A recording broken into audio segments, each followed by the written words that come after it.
This is the story of a boy named Usukura Taishi, an F-ranker in a world filled with dungeons, monsters, and magic. As a child, he once met a slime named Perun, but for certain reasons he had to leave it behind. Years later, he is forced by his school bullies to enter an SS-ranked dungeon, where he unexpectedly reunites with Perun, who has now grown into the strongest slime with an SS rank. Taishi forms a contract with it, marking the beginning of their journey to survive by conquering dungeons. Along the way, they deepen their bond and face countless challenges together. The story follows a boy named Usukura Taishi, who dreams about his childhood and a yellow slime named Perun. He cared deeply for Perun, but for some reason he had to leave him behind, terrified and alone. Taishi suddenly wakes up in his classroom and wonders why that dream is coming back to him now. A group of unpleasant-looking boys appears and starts bullying him, mocking him for being an F rank and asking if he finished the task they gave him. Another boy steps forward, also unattractive but clearly the leader. His name is Kasai, and with his blonde hair and sharp demeanor, he looks like Kisaki from Tokyo Revengers. He moves in to make the bullying worse. Just as he is about to use magic, a girl named Akazuki Karin steps in. She is as stunning as Violet Evergarden and firmly tells him to stop, warning that she will report him because using magic in class is against the rules. Her act of courage to protect Taishi catches everyone off guard. The other students begin teasing her, joking that she must have feelings for Taishi. Karen is well known around school for her beauty and receives plenty of love confessions from boys, but this moment puts her in an awkward spotlight. Kasai, clearly irritated, reminds her that she is a D rank while he is C rank and claims he can force her to submit. However, Karin is not like the typical fragile heroines who cry when a boy yells at them. She stands her ground unshaken. Their banter would keep going if the teacher does not enter the classroom and instruct everyone to sit on the chairs. Today, the lesson covers the history of dungeons. The teacher asks whether anyone knows where the dungeons first appear, yet no one answers, which he expects since accurate information still does not exist. He explains that several decades ago, dungeons, monsters, and magic suddenly appear on Earth and completely change human society. Some dungeons bring harmful effects, while others offer benefits, drive new industries, and give humanity rare opportunities. After their arrival, people embrace a new goal: conquer every dungeon and reshape the world, a mission that signals the start of a new era. Acting like a career counselor, the teacher advises the class to decide what they wish to become. Whether they clear dungeons, hunt high-ranked monsters, or dual-ranked hunters, they will earn experience points and raise their ranks. While he speaks, Taishi feels déjà vu, as though he has heard all of this before. The students begin chatting about their future paths, and the teacher, pleased by their excitement, promises that Hanatsuki High School will become famous for producing top-ranked hunters. One student catches Taishi's attention by asking if defeating a monster inside an SS-ranked dungeon lets someone reach S-rank at once. The question stirs the room and everyone starts fantasizing about instant promotion. Their excitement fades when the teacher explains that the SS-ranked dungeon is a top-level zone that remains unconquered and cloaked in secrecy, filled with many S-rank monsters. He adds that numerous elite adventurers attempt it but fail. Students from F rank up to C rank cannot even approach the entrance. A hush settles as they realize they have underestimated the place. The teacher then asks proudly whether anyone has entered a ranked dungeon before. Taishi raises his hand and states that he did when he was a child. Seeing an introvert with an F rank claim such a feat, the class mocks him and says he does not need to invent stories to look brave. Stung by the jeers, Taishi slams his desk and shouts that he tells the truth. He really went into an SS dungeon. His sudden resolve startles everyone, and the blonde boy grows even more irritated. After some time, Taishi sits alone on a bench in the schoolyard, deep in thought about his childhood. Suddenly, Karin appears and slumps down beside him on the bench, startling him. Noticing how lost he looks, she gently asks what he is thinking about. He replies that he was just reflecting on old memories. Their quiet moment is interrupted by the arrival of the same group of ugly boys who bullied him earlier. Seeing Taishi and Karin sitting together, they start teasing him, asking if the two of them are really dating. Kasai throws a camera into Taishi's lap and demands that he take a photo of the SS-ranked dungeon. That, he says, is the only way they will believe Taishi's claim. Karin's face tightens with anger at Kasai's smug attitude. She threatens to report him to the teacher, but before she can finish,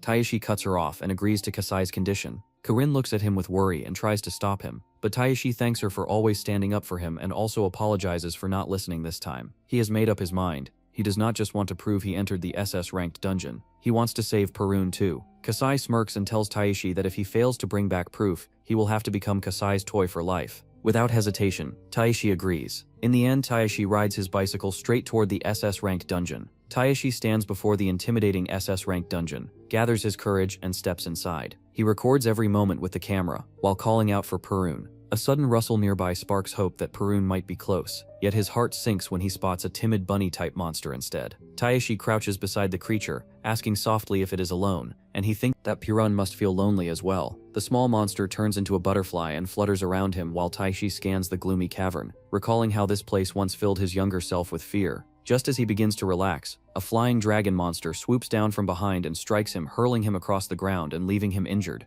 Before he can gather his thoughts, the monster launches a second assault. It mocks him for daring to enter an SS-ranked dungeon without fighting back. This creature is far from mindless. It smashes the camera that Taishi brought and continues to taunt him. Staring at the broken camera, Taishi sinks into despair as memories of the bullying at school flood his mind. Then resolve burns inside him. He decides he will hunt this monster because he is tired of being labeled trash. He grabs a wooden stick lying nearby. He vows not to leave until he finds his beloved yellow slime, Purun.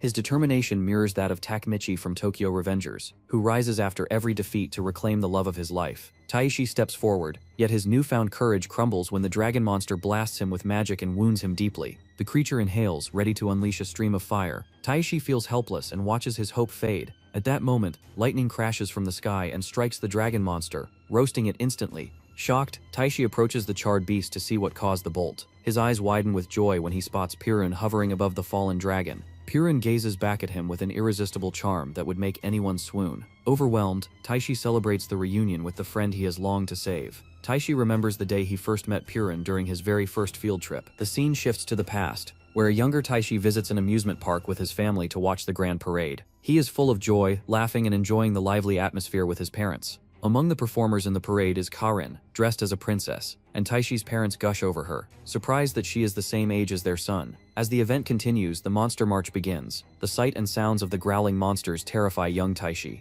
He nervously asks his parents if they can go watch something else. They try to calm him down by explaining that the monsters are just dolls. However, the deafening roars from the parade overwhelm him, and fear takes over. He panics and runs away from the crowd. While sprinting through the crowd, he accidentally bumps into Karin, causing her to fall. He quickly apologizes but does not stop for long. Without giving her another glance, he continues running, leaving Karin sitting there with a confused look on her face. While running from the parade, Taishi does not even realize that he has wandered into the forest. Still shaken, he wonders why he is so afraid of monsters in the first place. When he finally looks up and notices the trees surrounding him, panic sets in. He begins crying and calling out for his parents, but the rain suddenly starts pouring down, drenching him as he stumbles through the woods in search of shelter. Eventually, he finds a dungeon entrance and steps inside to escape the storm. Inside, he explores with caution until he spots a yellow slime facing away from him. Taishi's eyes light up with excitement at the sight of a real slime, and he moves in a little closer. However, his joy quickly fades when he notices a massive king buffalo monster glaring at the slime. Terrified, Taishi immediately turns and tries to sneak out before the buffalo notices him. Meanwhile, the adorable little slime Puron stands frozen with tears in its eyes. Overwhelmed by the size of the monstrous buffalo, Taishi feels helpless, unsure of what to do,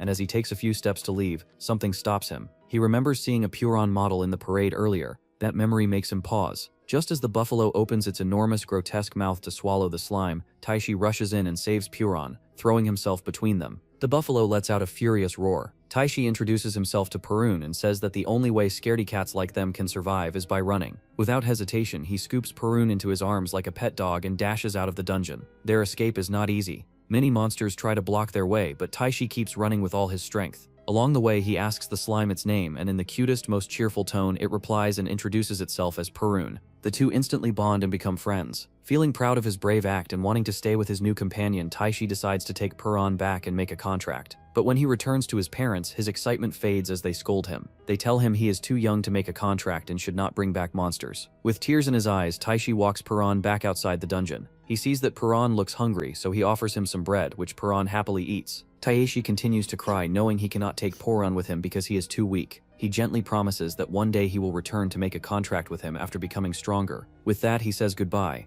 Purun walks back into the dungeon with a bright smile, but from behind, Taishi sees the loneliness in him. Later, Taishi learns that the place where he met Purun is actually an S-ranked dungeon. If he wants to make a contract with Purun, he must grow stronger, but he has no power or skills to help him. 6 years pass and Taishi remains the same. Nothing changes. He is still an F rank. But things are different for Purun, who becomes very strong. The scene returns to the present, where Taishi holds Purun in his arms and showers him with affection. Purun still has the same cuteness as before, but now he has a scar above his eyebrow that gives him a cool bad boy look. Tears well up in Taishi's eyes as he finally reunites with Purun after so long. He is amazed to see how powerful Purun has become, while he is still weak and unable to form a contract. Purun climbs onto Taishi's shoulder and snuggles into his neck as if urging him to make the contract. Taishi refuses, saying he is still too weak to stay by his side, but Purun suddenly uses his magic and Taishi's appearance changes. He turns into a handsome, beautiful boy. A scar forms over his eyebrow, making it seem as if Purun has possessed him. A glowing status window appears in front of him, asking if he wants to make a contract with Purun and inherit his powers. Taishi stands in shock, speechless at what just happened. Taishi is completely baffled by what just happened, but when he sees how excited Purun is to form a contract with him, he smiles and gladly accepts. A flash of lightning shoots across the sky, and in the next moment Taishi returns to his original innocent self. He feels no changes in his body, and Purun is nowhere to be seen. Just then a memory flashes in his mind. His teacher once told the class that it is impossible to negotiate with monsters stronger than oneself. Feeling disappointed by his weakness, Taishi sighs, but suddenly Purun cheerfully pops up above his head. Taishi lets out a breath of relief, overjoyed that he did not lose him. He quickly apologizes to Purun, saying he could not form the contract because he is still too weak. At that moment, Purun does something with his eyes that startles Taishi. Suddenly, he gains the ability to see others' status information. He immediately checks and is shocked to discover that Purun is an SS-ranked monster, while the dragon he defeated earlier was SS-ranked. Taishi asks if seeing others' stats is one of Purun's abilities, but the adorable little slime does not respond. He is too busy drooling while eyeing the grilled dragon monster. Purun stares at the dragon with so much hunger that it looks like he could swallow it in one bite. Watching this, Taishi recalls seeing monster meat being sold before and starts wondering how anyone could store something so massive. Then he remembers reading the ability store in Purun's status window. He quickly orders Purun to store the dragon. Purun transforms into a giant slime and opens his mouth wider than ever, swallowing the dragon whole in one smooth gulp. Taishi watches in amazement, then crouches to gently coo at his old friend. Purun enjoys the attention, and the two begin chatting as they walk, reminiscing about their first meeting. While they continue their walk, Purun senses something behind them and turns around. Taishi follows his gaze and freezes in horror. Behind them stands a terrifying creature known as the Queen Spider, with a grotesque human face planted on a giant spider's body. Without warning, it lunges at them. Purun reacts instantly and covers Taishi's body, transforming into a full slime suit that wraps around him like armor. They begin running, with the queen spider chasing close behind, spraying deadly poison that melts through the rock around them. Taishi and Purun come to a stop, and Taishi warns his friend to be careful. Purun detaches and moves toward the queen spider's head, and Taishi immediately realizes that must be its weak spot. But before Purun can act, the queen spider grins and fires her poison directly at him. The attack lands, and Purun appears to melt before Taishi's eyes. Just when it seems like everything is lost, Taishi's body glows and transforms back into his handsome form. In one swift move, he slashes all of the queen spider's legs with his blade.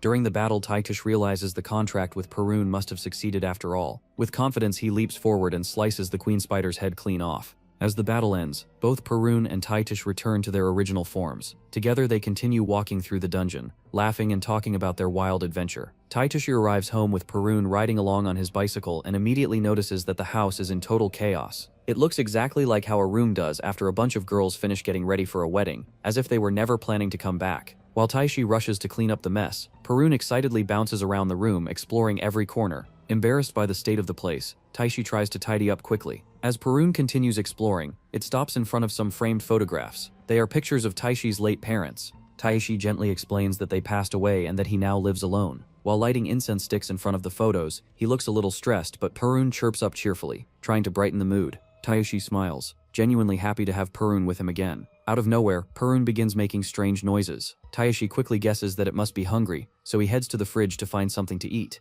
Inside, he finds only a lonely jar of kepi mayonnaise. He sighs and tells Purun that he's out of money for the month. As he wonders if they'll end up eating just the mayo, Purun suddenly transforms into a black dragon, attempting to explain that it has a whole dragon stored. Taishi immediately catches on and suggests that since monster meat is sold as food in the market, they might be able to cook it if they follow proper instructions. He wonders how they can release the stored dragon, and questions whether giving Purun a direct order would work. But the idea of releasing a full-size dragon in a residential area makes his heart skip a beat. He imagines houses getting flattened in seconds. Panicked, he pleads with Purun to handle it carefully. Purun nods and slices off a piece of the dragon's tail, just enough for one meal. Taishi grabs a kitchen knife, thinking he can prepare it like any other meat. But the moment he tries to cut it, the knife snaps in two. He stares in shock, realizing it's SS-ranked monster meat, way too tough for an ordinary knife. Turning around, he sees Purun almost melting from hunger, looking completely drained. As he watches, Taishi wonders how his little slime friend became so strong that he could take down such a powerful monster. He figures there must be a whole story behind it, but decides not to press right now. They will have plenty of time to talk later. With no other option, he looks to Purun and asks for help. Purun lights up, happy to assist, and gets ready to cut the meat himself. After some time, Taishi and Purun sit around the table with a variety of savory dishes spread out in front of them. Taishi smiles and tells Purun not to worry if he can't finish everything, reassuring him that it's okay. Hearing this, Purun becomes even more cheerful and excited. However, Taishi quickly begins to regret those words. In an instant, Purun devours every single dish on the table, plates included. Taishi stares in disbelief, shocked that Purun is still hungry, even after eating so much. Determined to keep his promise, Taishi gets up and heads to the kitchen to make more food. Once the second round is ready, Purun gulps it down just as quickly, but the hunger still isn't gone. Taishi prepares an even larger batch of food, more than ever before, and sets it in front of him. Yet again, Purun devours it without hesitation. In the end, Purun eats enough to fill the stomach of an entire dragon. Finally, after what seems like an endless feast, he lets out a content sound and sits back, completely satisfied. The next morning, Taishi prepares for school, and as he brushes his teeth, he frets about their food budget and the hunting he will need to do to keep them fed. Yet simply being with Purun fills him with joy, so he gladly plans to cook for his friend. After he slips on his coat, he glances at Purun, who still sleeps on the bed, and he steps closer. Watching the slime rest so peacefully, he thinks with delight that the Purun he searched for so long is right here on his own pillow. The moment feels unreal because when Purun is beside him, he feels as if he has found a missing family member. He considers waking Purun so they can head to school together, but memories of the bullying he endures there flood back. Worried that Purun will feel disappointed if it sees his weak side, he decides to leave alone. As he turns to go, Purun stirs, climbs onto his shoulder and nuzzles his cheek. Taishi strokes him gently and explains that breakfast is ready, so Purun should eat while he is gone. He adds that he will pick up ingredients for dinner on his way home. Hearing this, Purun starts squealing like a spoiled child. Taishi tries to calm him and says he cannot bring him to school, but Purun only cries harder. With no other option, Taishi agrees to take him along, provided that Purun stays hidden inside his bag. Taishi reaches the school, and while he walks across the grounds, Kasai and his two unpleasant friends stride up to him. Kasai drapes an arm over Taishi's shoulder, and with an arrogant smirk points out that before class they need to settle the promise they made last time. He snaps his fingers and orders Taishi to follow him. Kasai and the other boys drag Taishi into a corner and kick him hard, making him fall to the ground. They sneer and mock him, asking if he had fun playing hero in an SS-ranked dungeon. Taishi slowly gets back up, clutching his bag tightly. His expression is calm, confident, and nothing like his usual self. He looks them in the eye and replies that yes, he did have fun and it was all thanks to them. His answer angers the bullies even more.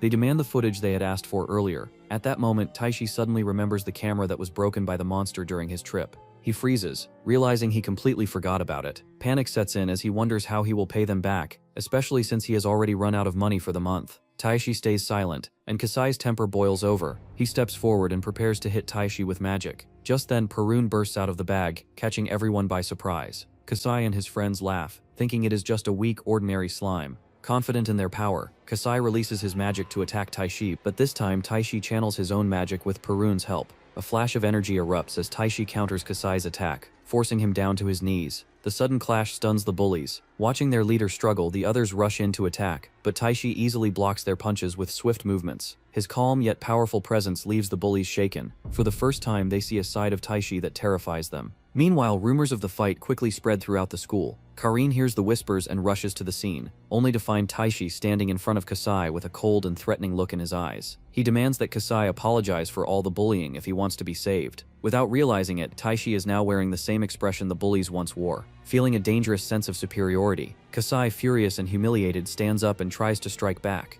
Taishi steps forward with a terrifying intent, his presence so overwhelming that it feels unnatural. Just as he is about to land a blow on Kasai, Karin jumps in to stop him, and his attack ends up injuring her. Karun reacts instantly and crashes into Kasai, sending him flying into his friends. Taishi turns to Karin and reaches out his hand to help her, but she pushes it away and tells him he cannot become like the bullies. She reminds him that he is a kind person. Her words hit Taishi deeply. In that moment, he realizes he has turned into the very thing he hated. Just like Eren, who hated the Titans but became one. Taishi sees that a little power has already made him hurt someone he cares about. He quietly apologizes to Karin and tells her to go to the nurse's office. She shakes her head and says she is fine and that they should head to class. Before they can move, Kasai attacks again. This time, Taishi speaks the World Seal, a word that activates his power and immediately suppresses Kasai's strength. Much like how Toge Inumaki uses cursed speech in Jujutsu Kaisen, Taishi tells Kasai that his power has been sealed, and that if he wants it back, he will have to find him. The bullies, frightened and speechless, run away. Afterward, Taishi tears a piece of his uniform and wraps it gently around Karin's arm to stop the bleeding.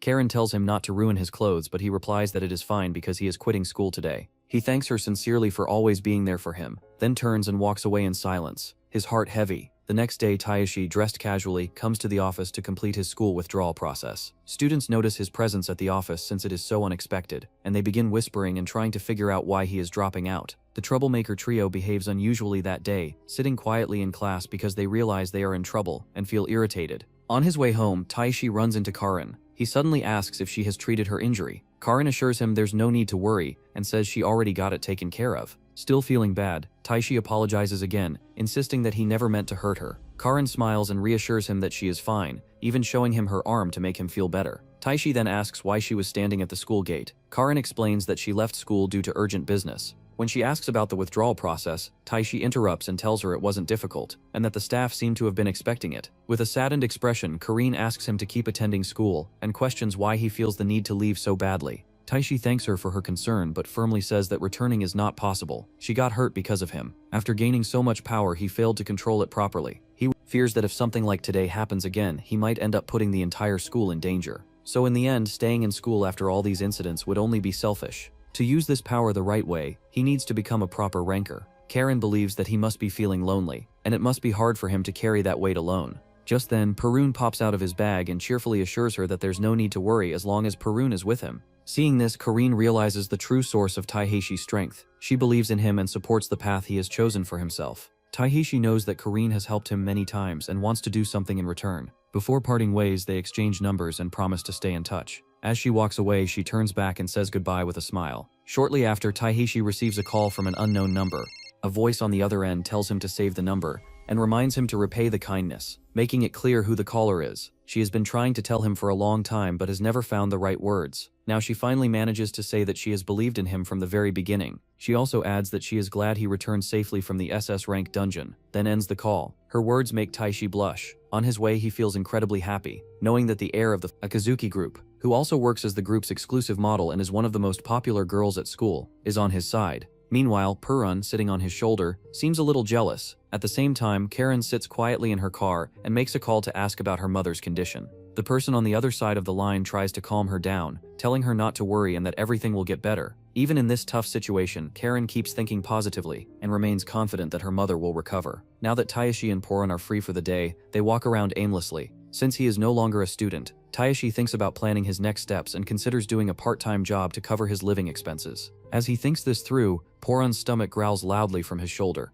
clearly hungry. To handle that, Taishi checks his account balance first. Thankfully, it is enough to afford a good meal. They enter a restaurant, and Taishi tells the staff how many people they are. He also warns them that the little guy with him eats more than most, and asks for a spacious spot. As expected, Perun devours food like a bottomless pit. They eat so much that the restaurant ends up running out of ingredients and has to shut down temporarily. Now that he is full, Perun looks cheerful and energized again. Taishi is happy to see him satisfied, but the moment he checks his balance, he gets worried. His funds are low now, and with high living expenses and the goal of living together with Perun, he knows he needs to start earning fast. While wandering around, they come across the Dungeon Association building. Taishi figures this might be a good way to earn money. He steps inside and finds it much less crowded than he expected. At the reception desk stands a bald man with an air of arrogance, looking somewhat like a strict monk. The man welcomes them to the Takichua branch of the Dungeon Association and asks about the purpose of their visit.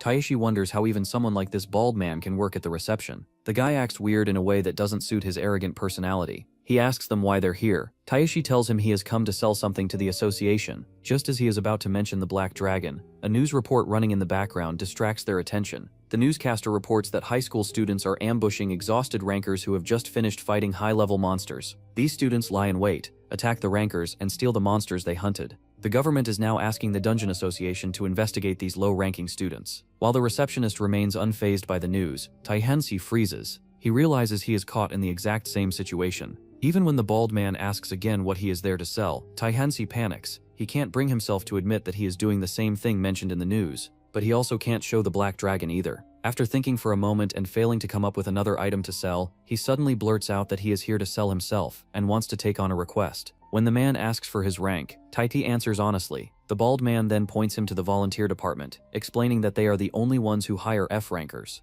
But the problem is, those jobs don't pay enough to even cover basic living expenses. Taishi insists that he needs to earn a lot of money to feed Perun's massive appetite, so he demands a B-rank quest. He says with confidence that he and his friend are more than capable of handling B-rank or higher requests. The bald man glances at Perun sitting on his shoulder and asks if that's the friend he is talking about. Taishi introduces Perun and assures him that they can absolutely win the quest. Still not convinced, the receptionist stares at the slime, clearly not taking it seriously. Then Taishi makes a cute pleading face and says they don't have parents and really need the money. This moves the man so much that he starts crying uncontrollably, just like Gyome Himejima from Demon Slayer. He starts babbling that the Dungeon Association supports passionate people who work hard to clear dungeons and improve life for powerful fighters, also known as rankers. Then he slides a paper across the desk. It's a B-rank request to collect high-grade mana grass near a B-rank negative dungeon. The job doesn't even require fighting monsters. He explains that high-grade mana grass is used to quickly recover power, and that it's essential for making strong mana capsules. These capsules are a must for surviving in A and B rank dungeons. Taishi gets excited. It sounds like an easy task. If the trip goes well and he earns 1,000 yen per stalk, just collecting a few dozen would cover several months of living expenses. The man also hands him a map showing areas with fewer monsters, which should help him find the grass safely. We finally learn that the bald guy's name is Takaharu Goichi, and he tells Taishi that he can contact him anytime for anything. After saying goodbye, Taishi sets off on his mission with Perun. Takaharu watches them leave, finding the duo of a slime and an F-ranker strangely interesting. Following the directions on the map, Taishi and Perun arrive at a forest where the B-rank dungeon is located. The map turns out to be incredibly helpful, clearly dividing known and unknown areas. As they explore, they find a glowing dungeon flower that reacts to magic, but since their mission is to find mana grass, they keep moving forward. Taishi could easily use his appraisal skill to find it, but he decides to search manually instead. Suddenly they hear a scream behind them. A boy named Nito is falling from above, and Perun rushes in to cushion the fall. Instead of crashing into the ground, the boy lands softly on Perun. They realize he is a boy, although he looks quite feminine. Taishi asks if he's okay, and wants to know why he was up in a tree. The boy shows a magic stone and says he climbed up to get it. Taishi finds that odd. Magic stones are common. He tells him mana grass is a more important item here. But the boy says he is a NEET, so he purposely picks times and places when others aren't around. Taisashi still doesn't understand why anyone would go to such trouble just for stones. The boy offers to help them collect stones too, but Taisashi interrupts, saying they're here for mana grass, not stones. The boy smiles and says he knows where to find mana grass. That is great news. When Taisashi asks how much they need, he says even 10 stalks would be enough. Mentions he has seen several hundred stalks nearby, which completely shocks Taishi. Taishi gets excited after hearing about the location of several hundred mana grass and quickly wants to know where they are growing. The boy tells him that he heard from some grapevines that a large amount of mana grass along with rare plants grows around a cave called the Unknown Territory, inside a B-rank dungeon. Without even thinking about the danger, both Taishi and Perun get desperate to enter the cave. On the other hand, the boy gets anxious after hearing the name of the cave and tries to stop them from going in, warning that there are too many monsters inside that might kill them. But Taishi stays unbothered. He is determined to achieve his goal because he needs a lot of mana grass, and he knows that the grass outside the cave won't be enough. He begins moving toward the cave, bringing the boy along even though he seems scared of the monsters there. As they get closer, they hide behind some bushes and look at the entrance of the cave. The boy confirms that they have reached the cave, but warns again that it would be dangerous to enter. Taishi doesn't listen. He sends Perun inside first, and soon they hear strange noises from within. When they enter the cave, they find a dead dragon lying on the ground. The boy tells them it is a C-ranked monster. Taishi isn't surprised to see the dragon already dead, but the boy is completely shocked and speechless. Then they realize that Perun is the one who took out all the monsters lying there. Suddenly they feel the ground shake. It's an earthquake caused by a B-rank stone golem monster. It turns out Perun didn't catch this one because it must have been hiding behind a rock while Perun was dealing with the others. Taishi tells the boy Neat to get to a safe place and then rushes forward to fight the golem himself. With Perun's help, he finishes off the monster in seconds. Neat is mesmerized and shocked that they were able to defeat such a strong monster with just one hit.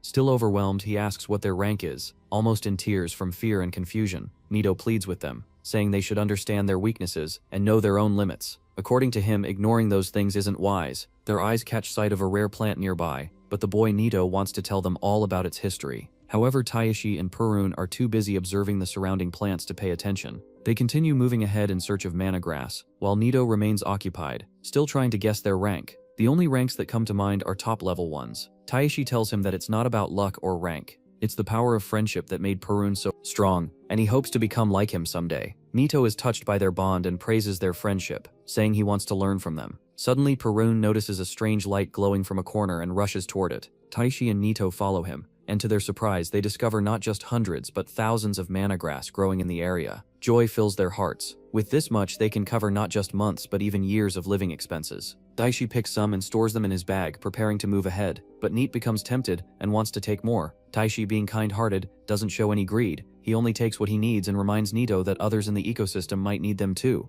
He advises him to do the same and only gather what is necessary. Inspired by these words, Nito agrees, and they leave the cave together, smiling and satisfied. But happy moments never last long. Just as everything seems fine, a large monster suddenly appears out of nowhere and prepares to attack Nito, who has no idea that danger is right behind him. The monster, which resembles a buffalo but walks upright on 2 feet, proudly stands before Taishi after swallowing Nito whole. Its pride is short-lived though, as it suddenly feels punches coming from inside its mouth. In the next moment, Nito bursts out, completely covered in slime. It turns out that Perun had attached itself to Nito just before the monster swallowed him, protecting him from harm. Tayashi, who has been anxiously watching, feels a wave of relief wash over him. He rushes toward Nito and asks if he is all right. Nito, still trembling and confused, frantically tells him that everything suddenly went dark, and then he felt something soft and warm surrounding him. With tears in his eyes, he thanks Tayashi for saving him. Tayashi lets out a deep breath and quietly says he is just glad he could protect someone this time. He adds with a heavy heart that he does not want to lose any more people who matter to him. Hearing those words, Nito is moved and throws his arms around Tayashi, hugging him tightly and promising that he will never die.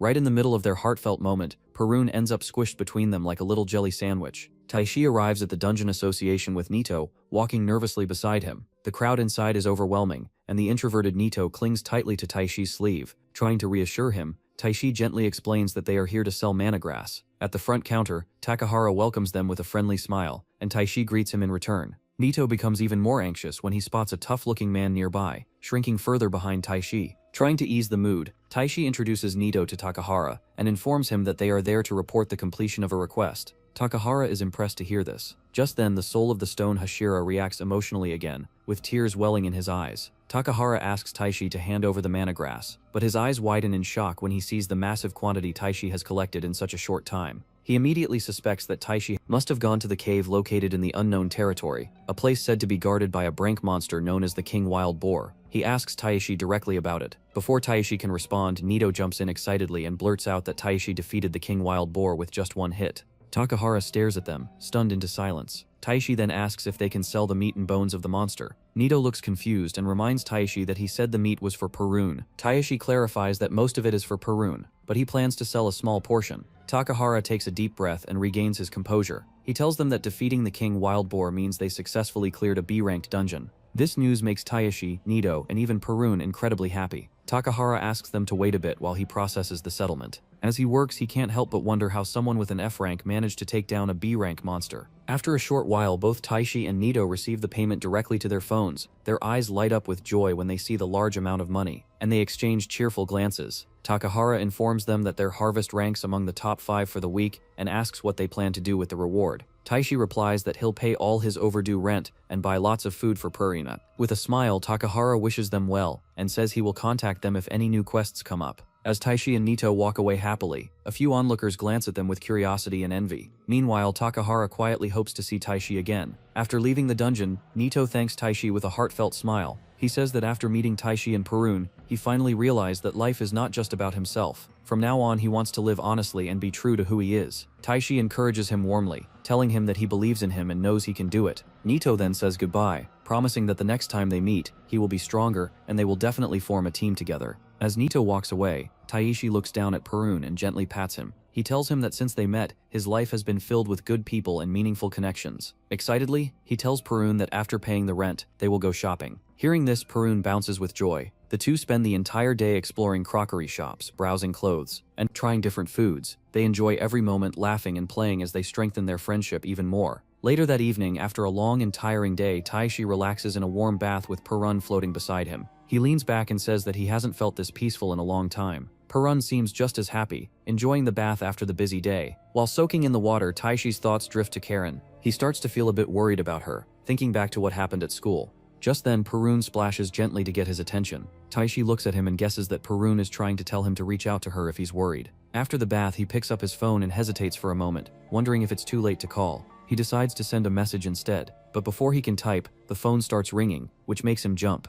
Seeing Karen's name on the screen, he freezes for a second before nervously answering the call. Karen asks if he's alright. Taishi quickly assures her that he is fine. In return, he asks about her, noticing that her voice sounds a little off. She goes quiet for a moment and the line fills with silence. While still on the call, Taishi tells Karen that he cleared a B-rank dungeon today, and that from now on he plans to take on more requests from the association to earn money. Karen, keeping her voice calm, tells him about Kasai. She says that Kasai has been making a scene at school, complaining that he can't use his skills, yet he still has no intention of apologizing to Taishi. She adds that she will do whatever it takes to make sure he is punished for what he did. Just hearing Kasai's name makes Taishi feel sick to his stomach. Meanwhile, Perun, completely unaware of the serious mood, floats happily in the bathtub while playing with a little rubber duck. Choosing not to dwell on Kasai, Taishi gently shifts the conversation. He asks Karen if she's okay, saying that she probably didn't call just to talk about Kasai. There is a brief silence on the line before Karen softly asks about his parents, the ones who passed away in an accident. She says it must have been painful. Taishi pauses, his expression softening. He quietly replies that yes, it was painful, but now he has decided to live a happy life with his parents in his heart and with his precious friends beside him. Karen thanks him with tears in her eyes for answering such a strange and personal question. Feeling that something is not right, Taishi starts to ask her what's really going on. But before he can say anything, Karen quickly says she has to go and ends the call. After hanging up, Karen sits alone in a hospital room, tears quietly running down her cheeks. In front of her is a hospital bed, and it becomes clear that Taishi's feelings were right. Something is truly wrong. On the other hand, Taishi turns to Perun and asks if it also felt like something was wrong with Karen. Perun makes a worried face in response, showing that it shares his concern. As Taishi continues to think about Karen, his phone buzzes with a message from his homeroom teacher, Sasamori. The message says that the principal wants to speak with him about his school withdrawal and asks him to come to school the next day. The following day, Taishi stands in front of the principal's office, hearing students whispering nearby.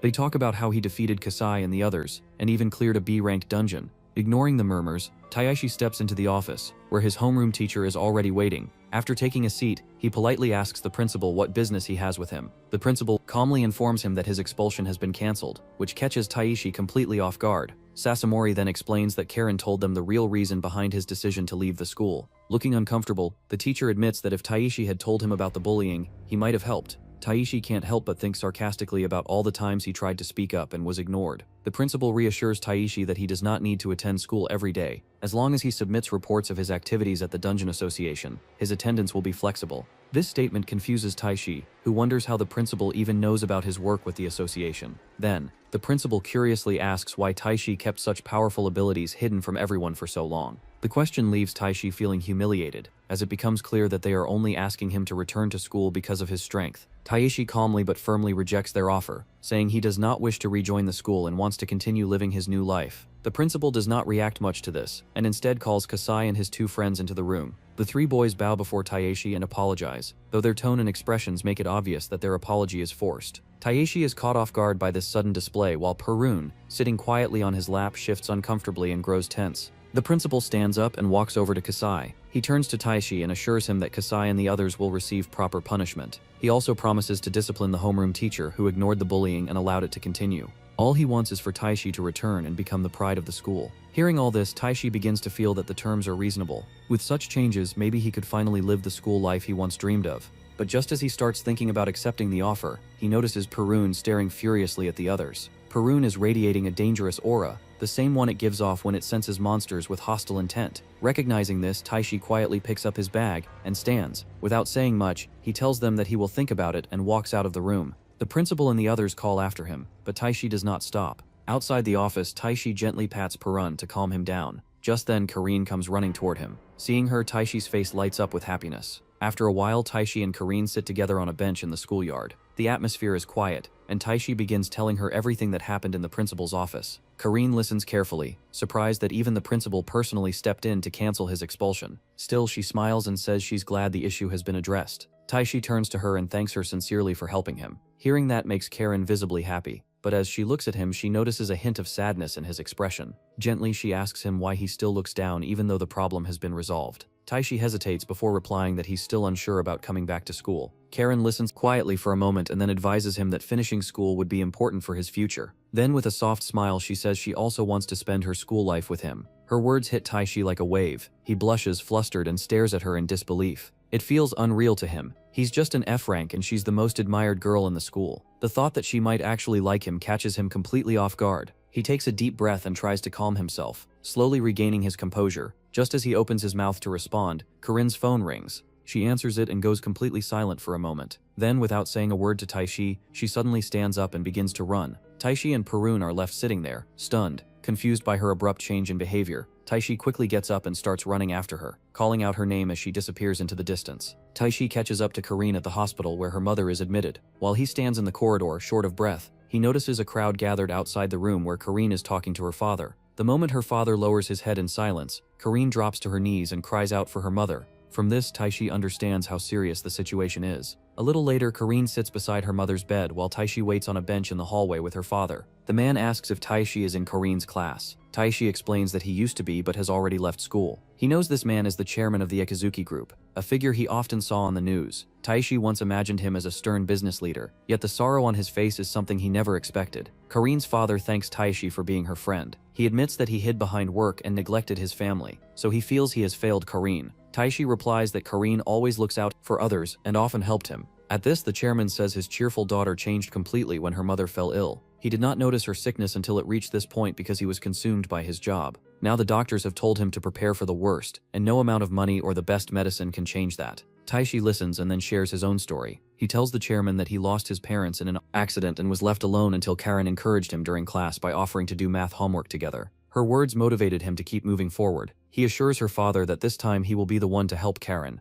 Purin, sitting on Taishi's shoulder, nods with the same determination. Relieved, the chairman says he is glad Karen has such a friend. Just then, an assistant arrives to remind him of an online meeting. He stands, apologizes for having to work even in this situation, and asks Taishi to stay with Karine in case he returns late. Taishi agrees at once but has to bite his tongue when he nearly calls the man his future father-in-law. After the chairman leaves, Taishi watches Karine through the glass door. He turns to Perun and asks if there might be a way to save her mother. Perun thinks for a moment, then climbs onto Taishi's head and projects an image of a flower. Taishi looks puzzled. Perun jumps to the floor, pretends to wilt like a sick slime, shapes its body into the same flower, then eats the slime shape and flexes, as if stronger than before. The little performance makes Taishi laugh. He realizes this plant must heal Karen's mother. Delighted, he asks where they can find it. Puron shows an image of an SS-ranked dungeon. Taishi is shocked, but quickly asks if Puron is sure. Puron remains as cheerful as ever, so Taishi agrees, thrilled that they have a plan. As they celebrate, Karine walks out and calls his name.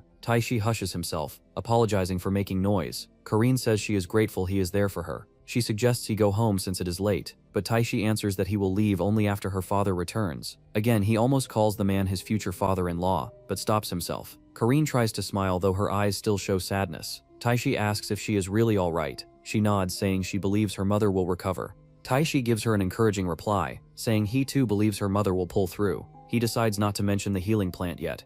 Instead, he thanks Karen for everything, and promises he will repay her kindness one day. He asks her to remember his words and never lose hope. Karen blushes and smiles brightly, agreeing to hold on to that promise. Taishi and Perun come back home to pack their bags. While packing, Taishi tells Perun that if they go deeper into the SS-ranked dungeon, they will be able to find the flower, so they should prepare their bags accordingly. He packs his bag with all the things he and Perun will need for a one-night stay, and then both of them stand with determination to go to the dungeon with the intention of finding the flower. Our cute little Perun also climbs onto his shoulder to accompany Tayupchi. Tayupchi reaches the dungeon on his bicycle, with Perun sitting inside the front basket, enjoying the ride. While parking the bicycle, Taishi sighs, saying that he never thought he would come back here for an SS-ranked dungeon. They both approach the dark and damp entrance of the dungeon as usual, then enter bravely. Inside, Taishi defeats a huge monster with Puron's help. Just as he starts to move forward, another monster ambushes him from behind and attacks his head with a mace, cutting off his neck. The monster thinks it has defeated our MC, but our hero is not so naive. It is surprised when it sees Taishi's body turn into slime, and just as it is taken aback, Taishi emerges from behind and defeats it with a single shot.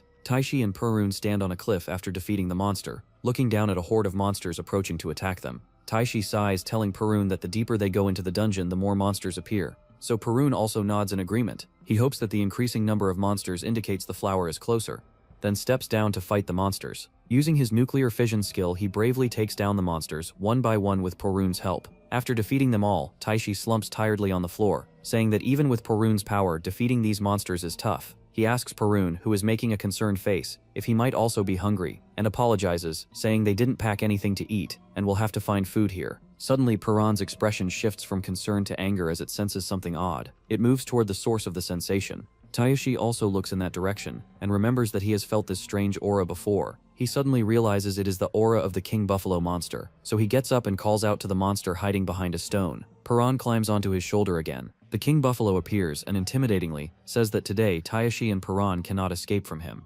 Taishi is terrified after seeing its form, which has completely changed since the last time. The King Buffalo monster is standing upright on 2 feet, unlike normal quadrupeds, which is the first surprise, but its face also looks different. It approaches Taishi and Perun, grinning, and says that they are the only prey that has run away from it. The King Buffalo attacks Taishi with its tail, but Perun blocks it, protecting Taishi, who is literally stunned by its speed. He didn't even recover from this shock when the king buffalo monster comes from behind and tries to devour Pirun, who is sitting on his shoulder, making Taishi realize that the monster has been aiming for Pirun on his shoulder. The monster tells Taishi that if it can separate Pirun from him, he will be easier to deal with, and then it attacks Taishi with one paw, sending him flying towards a stone. Just as Taishi is about to hit the stone, he uses Pirun's ability Cushion, which surrounds him with slime, providing a cushion. Taishi responds with determination to the monster, saying that no matter what it does, he and Pirun will never be separated. Hearing this, the monster smirks, saying that Taishi is good at running, but in the end he will have to become its prey. However, our MC uses Pirun's power to bring down the king buffalo, which lies on the floor with blood oozing from its mouth.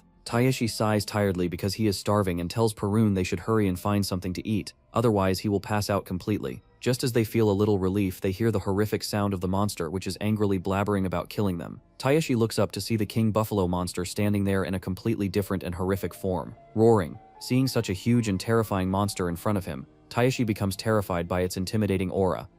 The loud roar of the king buffalo monster rumbles through the dungeon, shaking the air as it threatens to crush Taishi and Pirun. But Taishi doesn't flinch. Calm and confident, he transforms back into his heroic form and mocks the beast, saying he'll finish this in one shot so the monster doesn't have to suffer. He then unleashes his thunder of judgment, striking the monster hard and sealing it right after. The overly proud creature, despite all its noise, gets sealed without much of a fight. Once the battle ends, Taishi collapses to the ground beside Pirun and groans that he's starving. Eventually they manage to light a fire and start cooking the monster meat, both of them staring at it with hungry eyes and drooling as they wait. But Pirun, too hungry to wait any longer, starts sniffing around and spots a bunch of mushrooms growing nearby. Eyes lighting up, the little slime rushes over and begins munching away happily. Taishi watches for a second before asking what he's eating. When he sees Pirun scarfing down wild mushrooms, he starts to panic, warning that they might be poisonous. He quickly checks one of the mushrooms using the status window, and sure enough, they're toxic. Alarmed, he yells at Pirun to stop and throw them away, but the slime keeps chomping without a care. Just as Taishi starts frantically searching for an antidote, Pirun opens its status window, revealing that it only took 1 point of damage, which healed right away.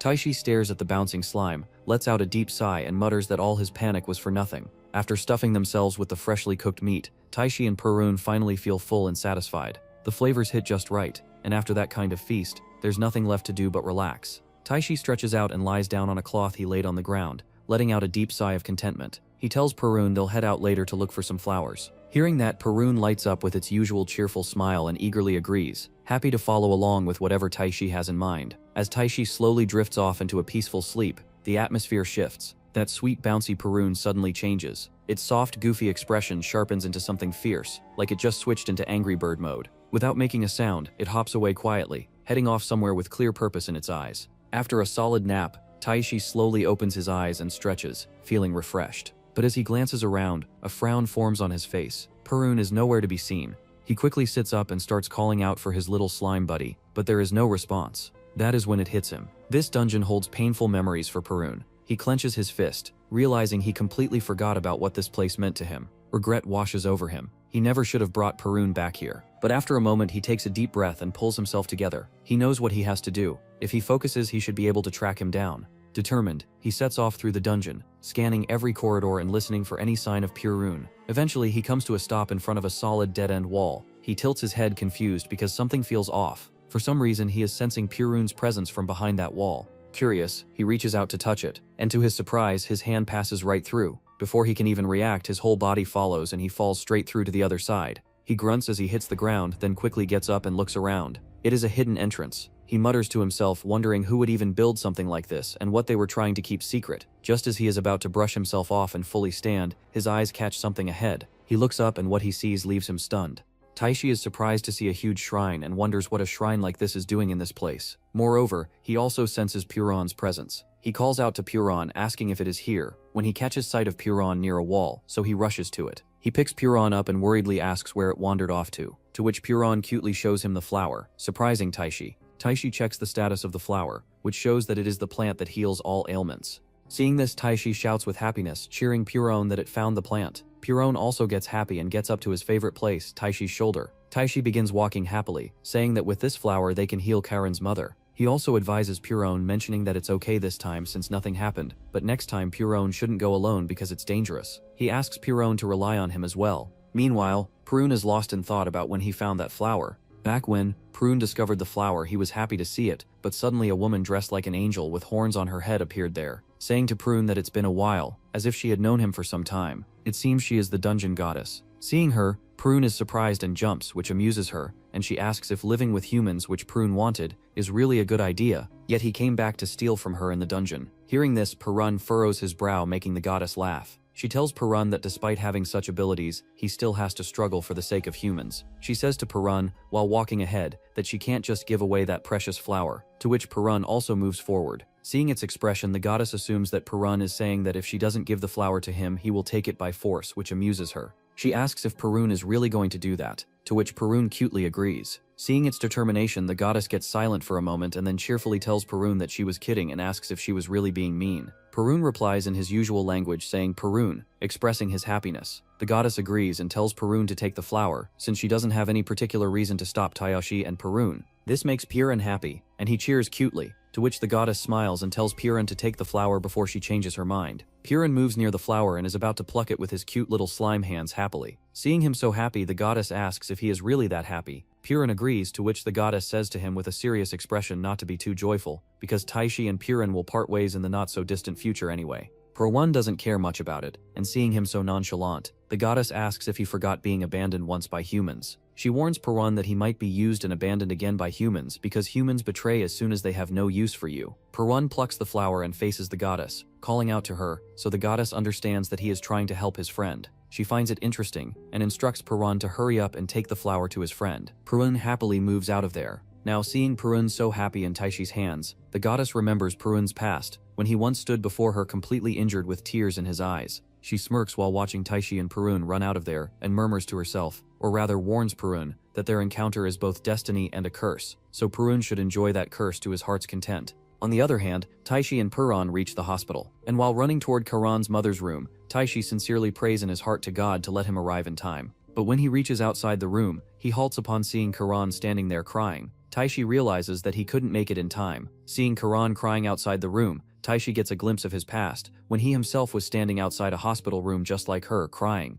Karan notices him, and Taishi moves forward and asks her about her mother, to which she tells him that she is still in critical condition. Taishi realizes that there is still a chance. Just when Karan calls out to him, suddenly the ECG line of her mother becomes straight, and Karan rushes inside. She calls out to her mother, crying, and the doctors, after examining her, say that she is now dead. Karan starts crying badly and her father tries to console her. Seeing all this, Taishi remembers when his own mother and father died, and how devastated he was when he saw their dead bodies. So he gathers courage, puts his bag down and enters the room, showing the flower to everyone and telling them that they can save Karen's mother with this flower. He tells them that this is a flower from an SS rank dungeon that can cure all ailments and urges them to hurry because there is no time. Everyone, including Karen and her father, looks at him cluelessly. The nurse comes near him and requests that he calm down because this is not the right time, but Tayashi doesn't slow down and again tells them in a loud voice that this flower can cure every disease and that they should believe his words, to which the nurse again tries to stop him. Karen's father looks at him in surprise, while Karen remembers the time at school when Tayashi fought with the bad boys, and she believed him when he said that he really went to an SS rank dungeon.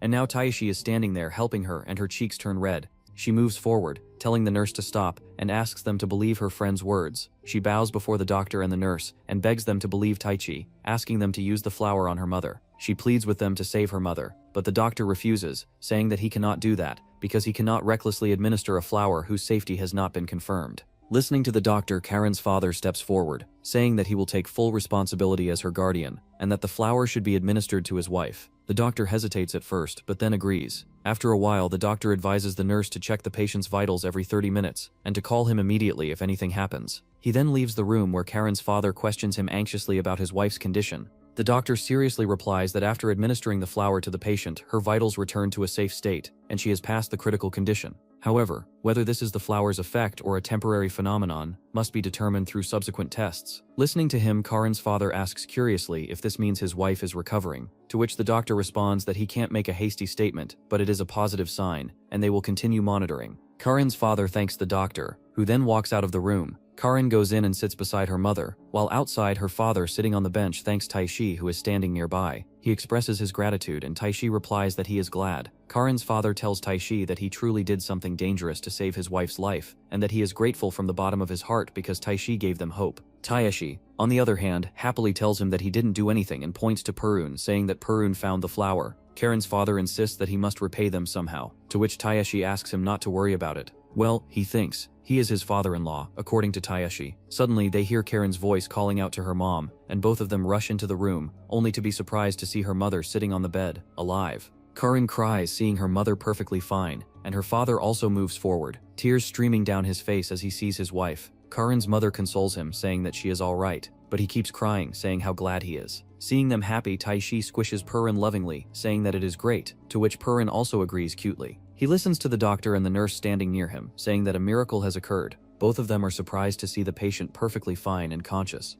The doctor instructs the nurse to check the patient's vitals and prepare for a detailed examination, to which the nurse agrees. Taeshi, listening to them, remembers that the miracle he had truly wished for at the time of his parents' death has happened now. He picks up his bag and tells Purun that they should go now. Right now is family time, so both of them leave to go to their own home. While walking along the road with his bicycle, Taeshi seems a little sad. Purun notices and calls out to him worriedly. Taeshi tells Purun what he has been thinking. He says that he is truly happy, but he still wonders if things would have been different if he had met Purun earlier. Maybe he could have saved his parents too. As he says this, he becomes frustrated with himself for thinking about unnecessary things. Just then, his phone rings in his pocket. It is a call from Karin. Taeshi sits down at a bus stop and answers the call. Karin excitedly tells him that although her mother's detailed test results are not out yet, she is in good condition. Taeshi smiles and tells her that he is very glad to hear that, and that he always believed her mother would recover. Karin then asks Taeshi where he is, saying that her mother wants to thank him personally. Taeshi hesitates for a moment before telling her that he is on his way home. Hearing this, Karin becomes a little sad,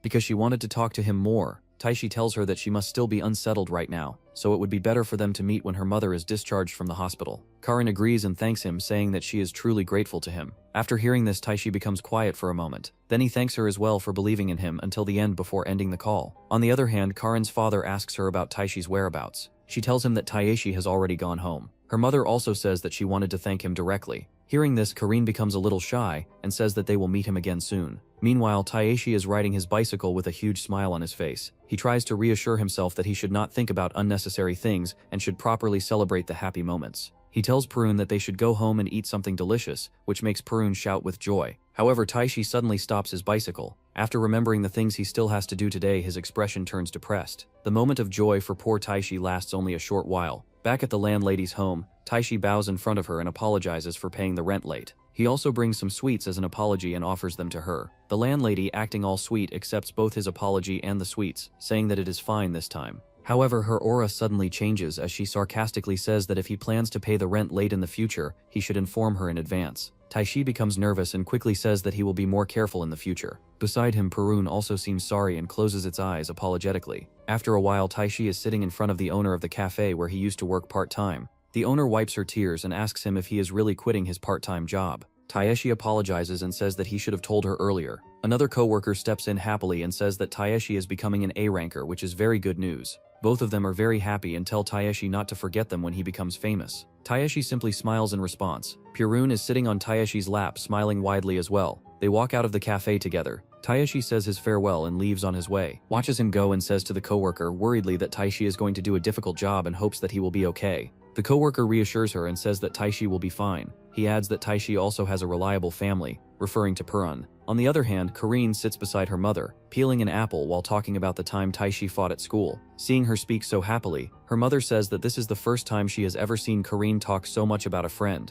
Karin blushes and smiles, saying that thinking about Taeshi makes her feel good. Her mother asks when the two of them first met, so Karin explains that they met when they first entered high school and became classmates. She says that while the atmosphere around them was bright and lively, Taeshi was the only one with a dark expression, which was natural after the accident that took his parents. Karin also had her own struggles with her mother being hospitalized, so among the crowd they both felt like kindred souls. Because of that, Karin was the one who spoke to him first. She tells her mother that since Taeshi once acted for her sake, she has been able to trust him. She smiles while recalling the memory. Her mother tells her that Taeshi sounds like a really good boy. She says she feels grateful to him, not only for saving her life, but also for making Karin smile. Karin explains that Taeshi is mysterious. He has many unexpected sides and sometimes she worries about him. At the same time, he can be very reliable, which makes her happy whenever she thinks about him. Her mother smiles and tells her that people who can make you laugh are the best. She adds that she also fell for Karen's father because he made her smile. Karen is surprised and says that it is hard to imagine her father making her mother smile. Her mother laughs and explains that even though Karen's father looked big-headed and unfriendly, his kindness toward her felt both funny and wonderful. Hearing that, Karen becomes excited and says that Taishi is also like that. However, her mother then casually mentions that she started liking Karen's father from that time. The word like lingers in Karen's mind. She grows quiet and begins wondering about what that feeling really means. Listening to her mother, Karine blushes and quickly tells her that she and Taishi are just friends. Her mother does not say anything and simply keeps smiling while looking at her. Because of this, Karine becomes even more embarrassed and frustrated, insisting that it is really nothing like that. At that moment, her father suddenly barges into the room, excitedly shouting that he brought their favorite sushi since the test results were good, and he received permission. Karin is shocked to see such a cheerful side of her father. Realizing this, her father becomes embarrassed, and quickly composes himself, saying that he just showed Karin an embarrassing side of himself. He then walks over and lovingly gives the sushi to his wife. Karin feels a little awkward because she has never really seen her parents behave like this before. Feeling embarrassed, she awkwardly says that she is going to get some water, and walks out of the room. Outside, Karin drinks some water while thinking that she has never seen that side of her father before. Suddenly, her father calls out to her, which startles her so much that she spits all the water from her mouth onto him. She quickly apologizes, but her father assures her that it is all right. He then gives her mobile phone to her, and says that her mother asked him to give it back, thinking Karin might want to contact someone. He also tells her that he felt the same way at that time. However, as he starts walking away, he sulks and complains that the mother and daughter are toying with him by not telling him anything.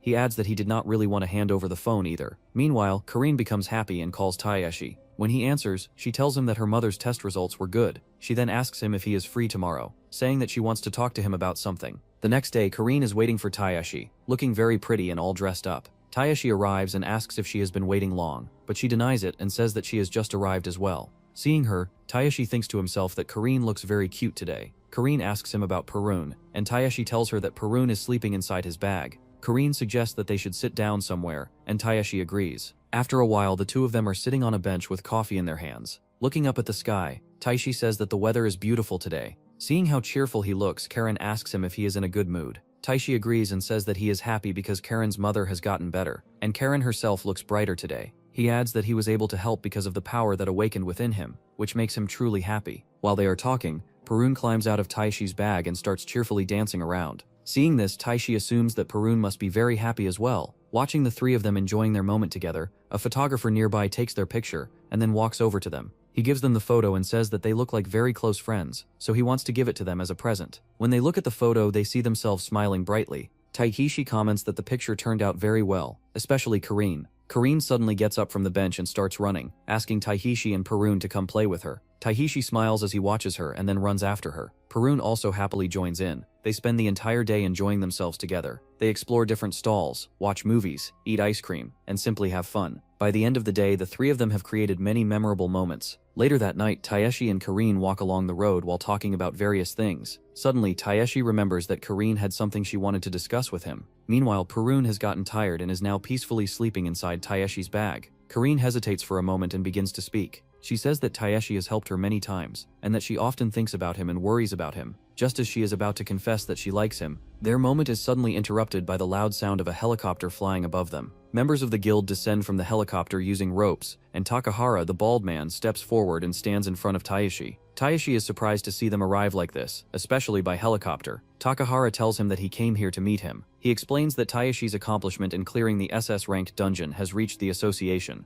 Then Takahara makes an announcement that shocks Taishi completely. He declares that from this moment, Taishi is officially appointed as an S-ranker in their dungeon association. Taishi cannot believe what he has just heard and asks Takahara about it. One of the female members from the association quietly asks Takahara if this really is Taishi, because he does not look like someone fit to be an S-ranker. Another member says that it is hard to believe that he conquered an SS-ranked dungeon. One more member adds that he heard Taishi even captured a red dragon and ate it whole. Takahara listens to them and then asks Taishi if he is willing to go with them now to take the S-ranker exam, so they can confirm whether he truly conquered the SS-ranked dungeon. Taishi looks confused, so Takahara explains that S-rankers are considered equal to a nation's power. Because of that, the association must verify such achievements thoroughly. He tells Taishi that if he truly has the qualities of an S-ranker, he will pass the test easily. By this time, Porun has woken up and is listening to Takahara carefully while resting on Taishi's head. Takahara stands with the other members and asks Taishi if he is willing to take the test. Karine, looking worried, asks Taishi if the test will be dangerous. Hearing this, Taishi falls silent for a moment. Then he asks Karine if she will believe in him this time as well.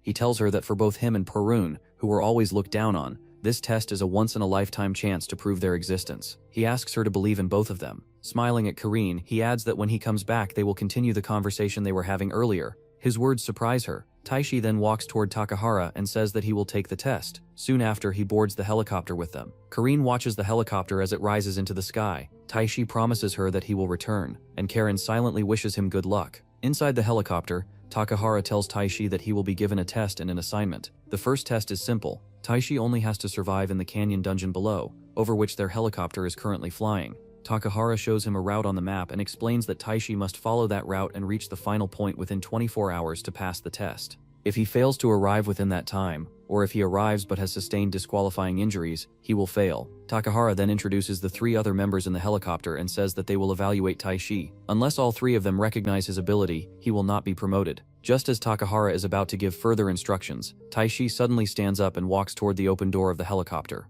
The members are startled and shout at him that they have not reached the starting point yet, and that it is dangerous, telling him to sit down. Taishi does not pay much attention to them. With a confident smile, he jumps out and proudly says that starting from here is the shortest way. Everyone is shocked that he actually jumped. Taishi remains suspended in the air with the help of wings created by Perun. Below him, monsters begin to emerge from the dungeon. Taishi releases a technique that produces bright flashes of light, illuminating the entire area, and killing all the monsters in a single attack. The members in the helicopter are stunned by the technique. Takahara asks one of them to check the reaction of the A-ranked monsters. However, they are surprised to see no response at all. Taishi has killed dozens of monsters in a single strike and has taken no damage. The female member looks at Taishi's status and says that she has never seen such power before. Takahara Wernemual also wonders that if the story about Taiwasul conquering the SS-ranked dungeon is true, then his strength may be far beyond that. Suddenly they notice that a few monsters are still showing signs of life. Taiwasi and Perun remain calm. Surrounded by a bright yellow aura, one monster rushes toward Taiwasi, but he immediately uses the technique Cushion Spiral and defeats it with ease.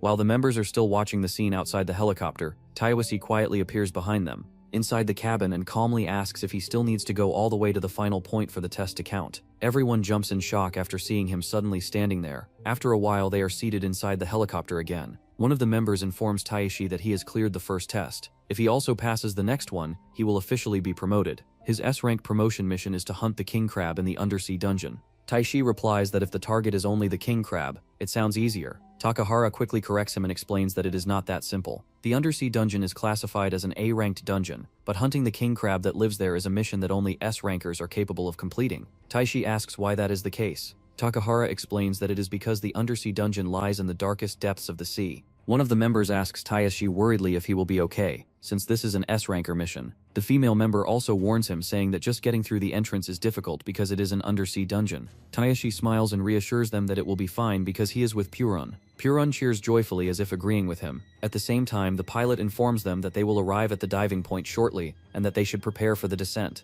Taishi nods. After a moment, he and Perun both jump into the sea below. While still in the air, Taishi surrounds himself with Perun's technique, Perun Bubble, a special skill that allows a person to breathe inside the bubbles created by Perun. Then both of them dive into the sea. Under the sea, Taishi discovers the dungeon. Suddenly, Perun detaches itself from the bubble and moves ahead, leaving Taishi confused about what it is trying to do. Perun starts glowing brightly and activates its skill, Nuclear Fusion. In this skill, Purun compresses its body to the atomic level to generate energy. While it can normally produce immense light and heat, right now it is suppressed to simply illuminate the surroundings. Seeing this, Taishi smiles and praises Purun. Together they enter the dungeon. Taishi looks around, finding everything unfamiliar since this is a completely new experience for him. As he explores, he notices a hole and wonders if it might be the real entrance, so he moves forward to investigate and enters through it. It turns out to be the true entrance, and Taishi is surprised to see a place like this under the sea. Beyond the entrance, there is no water inside the dungeon. He steps onto the ground and sits calmly, but Perun suddenly becomes alert. Several monsters appear behind Taishi and attack them. Perun removes the bubble from Taishi, since they are now standing on the ground rather than in the sea. Taishi becomes nervous, but Perun easily defeats all the monsters in a single strike. Taishi thanks Perun, and getting up says that if they continue like this, they should be fine. Then both of them continue moving quickly through the dungeon, defeating every monster in their path. Eventually they reach the boss room, where the king crab emerges from the water, taking on a strange fighting pose that leaves both Taishi and Perun confused. After a moment, the king crab dives back into the water. Taishi stands there dumbfounded, trying to figure out what the crab was trying to do. He wonders if it was inviting them into the water, but he is reluctant to go in. As they are standing there, they notice movement in the water. Suddenly, two A-ranked monsters, a charging marlin and a giant octopus, burst from the water, startling both Taishi and Perun. Perun immediately steps forward, and Taishi warns it to be careful since the monsters are A-ranked. Perun releases so much heat that both monsters are cooked and grilled instantly. They look so delicious that Taishi drools and asks Perun if he can eat them. Just then, the king crab's claw shoots out of the water and grabs Taishi, surprising him and even startling the usually fearless Perun. Taishi struggles to free himself from the crab's claw, realizing how dangerous the situation could become. No matter how hard he tries, he cannot break free. Seeing this, Perun calls out to him worriedly. Even though he is in trouble, Taishi reassures Perun that he is fine. Suddenly, the crab lifts Taishi up and begins to carry him away. Seeing this, Perun becomes furious. It unleashes the technique Fear of Death, which causes the crab to become numb and lose consciousness. Its grip loosens slightly, and Taishi shouts that this is their chance and they should finish it now. Perun agrees and activates another skill called Mithril Transformation. This ability allows Perun to attack and defend at the same time, by delivering an internal shock without causing any external wounds. Perun dives into the water and reaches the unconscious crab. It lightly touches the crab, sending a powerful shock through its body. The crab floats for a moment, and then slowly sinks back into the water. Still confused, Taishi asks Perun if they have defeated it. Perun confirms from inside the water. Taishi praises Perun, and says that they should take the crab with them since it looks like a huge crab and probably tastes good too. Perun cheerfully agrees. It enlarges its body, and lifts the crab out of the water.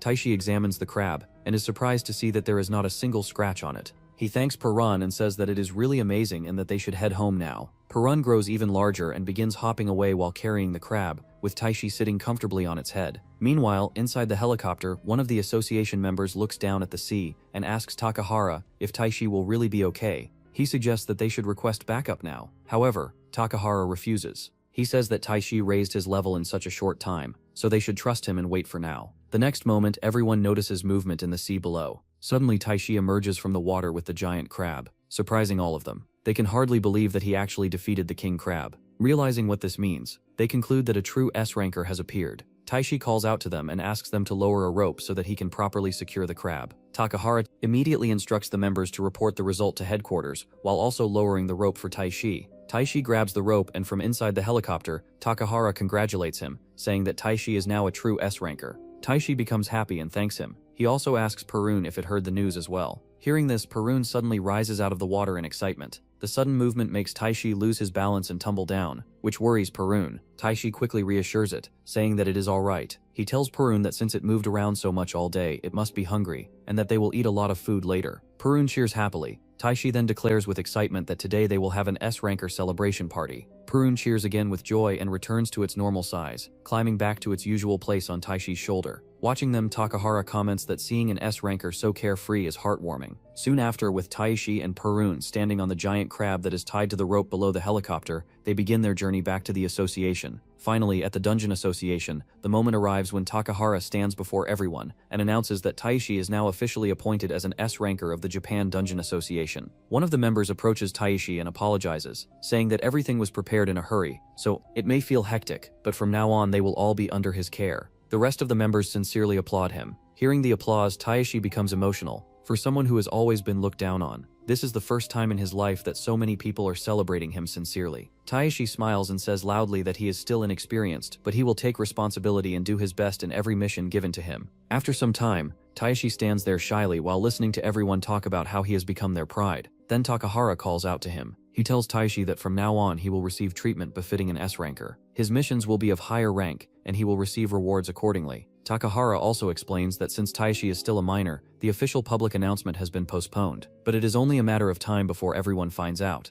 He adds that receiving treatment, rewards, and attention equal to his rank also means carrying responsibilities of the same level. Hearing this, Taishi falls silent for a moment. Then he admits, somewhat sadly, that he still does not have confidence in himself, even after becoming an S-ranker. He says that all the power he used came from Perun, so he does not feel like it is truly his own ability. Takahara looks at Taishi and asks him why he thinks Perun made a contract with him. Taishi hesitates and replies that it is because Perun chose him. Takahara interrupts and tells him that it is because Taishi himself has strong power. He calmly explains with a smile that forming a contract with a powerful being like Perun is proof of Taishi's strength. Hearing this, Taishi is surprised. Beside him, Perun also seems to agree with Takahara and smiles cutely. Takahara then tells Taishi to believe in his own power, reminding him that he is now the association's S-ranker. He then asks Taishi if he is free that afternoon, saying that he wants to take him somewhere. Later that day, Takahara brings Taishi to an elite restaurant called Tatsumi. Taishi looks around excitedly and happily says that after becoming an S-ranker, he can eat at places like this, which makes Takahara laugh. Takahara introduces him to the owner who invited them.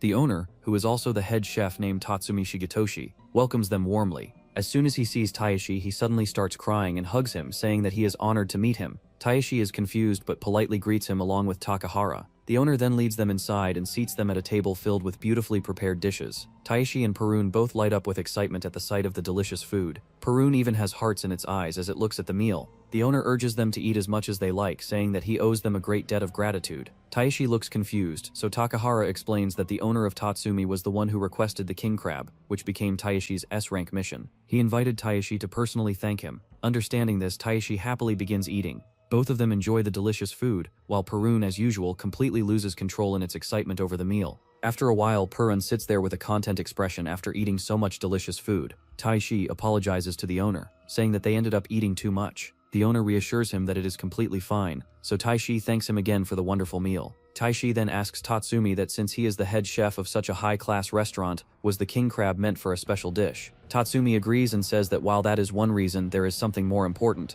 He explains that the king crab was not meant to serve many customers, but to prepare the finest dish for a single person. Tatsumi continues and tells him that there is someone who has supported him for a long time. That person had spent many years overseas and recently returned home, but is about to leave again. Before going, they wished to eat the king crab dish they had long desired. To fulfill that wish, Tatsumi had to make an urgent request, and thanks to Taishi, he was able to obtain the king crab and prepare the dish. Taishi finds the story touching, and says that doing something like that for someone important is really admirable. Tatsumi then asks Taishi if he has someone important in his life. This question makes Taishi fall silent. Tatsumi gently advises him that if he has someone important, he should not hold back his feelings. He says that after spending a lifetime working, one might regret not expressing those feelings. Hearing this, Taishi recalls Karin as she was seeing him off. Suddenly remembering her, he quickly stands up and says that he just remembered an old promise. He politely asks to be excused. Takahara agrees, and Taishi thanks them before hurrying out. After he leaves, Tatsumi calmly remarks while sipping tea that Taishi still seems like a young boy, yet it is amazing that he is already an S-ranker. He adds that he never expected his difficult request to be fulfilled so easily. Takahara responds that Taishi has become quite a topic within the association as well, since there has never been an underage S-ranker before. Tatsumi smiles and asks Takahara to take good care of Taishi, both physically and emotionally, since he is still just a child. Takahara agrees. Meanwhile, Taishi runs toward his destination with determination.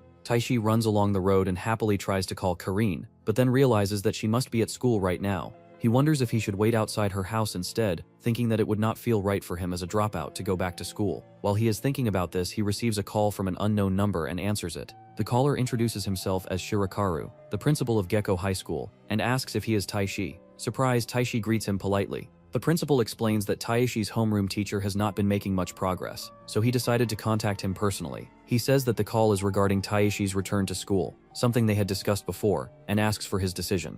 The principal tells him that the school is ready to accept all of his conditions, and encourages him to come back. Hearing this, Taishi asks if he can come to the school and speak with him directly. After some time, Taishi arrives at the school. As he walks through the corridor, he decides to meet Karin before going to the principal's office. Just then, he spots Karin walking ahead. He is about to call out to her, but his attention is caught by a handsome boy walking beside her. The two of them are talking happily. Taishi's expression falls slightly as he recognizes the boy as Nishiyama, the captain of the soccer club. He stops and watches them talking freely with each other. At that moment, the same trio of bullies approaches him from behind and calls out to him. In the next moment, they take Taishi to the rooftop. There, they question him about why he is at the school even after dropping out. Taishi calmly tells them that he came to meet the principal. The cocky leader of the trio, Shada, looks closely at Taishi and realizes that his eyes are completely different from before. The trio cannot do anything to Taishi now because of the lesson he taught them before. Their cocky leader hesitantly asks Taishi if he can restore the skill that was sealed in him. He says he feels useless without it, and pathetically begs Taishi to bring it back. He adds that Taishi is now a B ranker or higher, so someone like him, a C ranker, cannot do anything anyway. His two partners remain silent,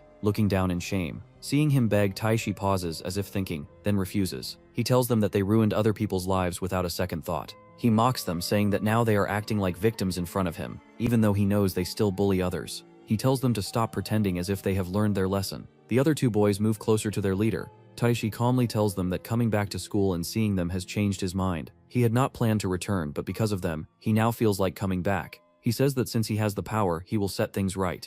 Hearing this, the leader is shocked. Taishi then warns them to behave themselves, otherwise he will make them pay many times over. The three of them become scared. The leader quickly promises that he will not bully anyone anymore, but Taishi cuts him off. He says that he knows him well and that words like that are not enough to change him, so he will make sure of it today. Before he can finish speaking, one of the boys runs away in fear, shouting that he did nothing and that their leader was responsible for everything. The other boy also starts whining and denying any fault. Taishi remains unmoved and says that the people they bullied had also done nothing wrong. With that, he uses Perun's technique, death fear. The three of them are paralyzed by fear as they experience a terrifying sensation. After a moment, Taishi stops the technique. He turns and walks away, telling them that what they felt was only a tiny fraction of fear. Compared to what their victims went through, it was nothing. The trio remains on the ground, completely shaken and overwhelmed with fear. When Taishi casts death fear on them, Shota suddenly finds himself in a dark and unfamiliar realm. His two friends are standing there. Shota calls out to them, but they do not respond. He becomes irritated, thinking they are ignoring him, and shouts at them to turn around. When they finally turn, Shota is horrified. Their faces are blurred and blood is flowing from their mouths. Overwhelmed with fear, he falls to the ground. Shadows begin to gather around him, closing in and making it hard to breathe. Just as the fear reaches its peak, his consciousness snaps back to reality. Back in the real world, all three of them are sweating heavily as they slowly get up. One of the boys asks Shota what just happened. Shota replies that the gap between Taishi and them is far too wide now. He says that Taishi has become much stronger ever since that slime appeared.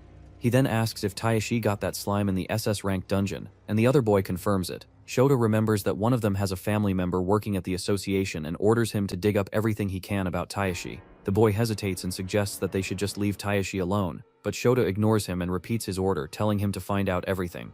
On the other hand, the principal thanks Taichi for deciding to return to school, and tells him that from now on he can come to him anytime if he has concerns. Taichi nods and reminds him about the promise they made. The principal assures him not to worry. After leaving the principal's office, Taichi quietly asks Perun if this decision is really okay. Perun responds, and Taichi thanks it before deciding to head home. Just as he starts walking, Karine, who is with Nishiyama, notices him and calls out. Taishi turns around as Karine runs up to him and asks if he had some business at school. Taishi tells her that he had a meeting with the principal. Nishiyama then speaks up, saying that he has heard a lot about Taishi from Karine. Taishi recognizes him as a senior, and Nishiyama smiles, saying that it would be strange not to know him in this school. From his behavior, Taishi quietly thinks to himself that Nishiyama is not someone he particularly likes. Karin, smiling brightly, asks Taishi if he is going to rejoin the school. Taishi nods and apologizes for not telling her earlier. Karin becomes happy and says that now they can be together again. Noticing Karin's cheerful expression and slight blush while talking to Taishi, Nishiyama feels a bit jealous. He suddenly calls out to Taishi and challenges him to a match. This catches Taishi off guard, and makes him think that Nishiyama is a bit strange. Even Perun seems to dislike him.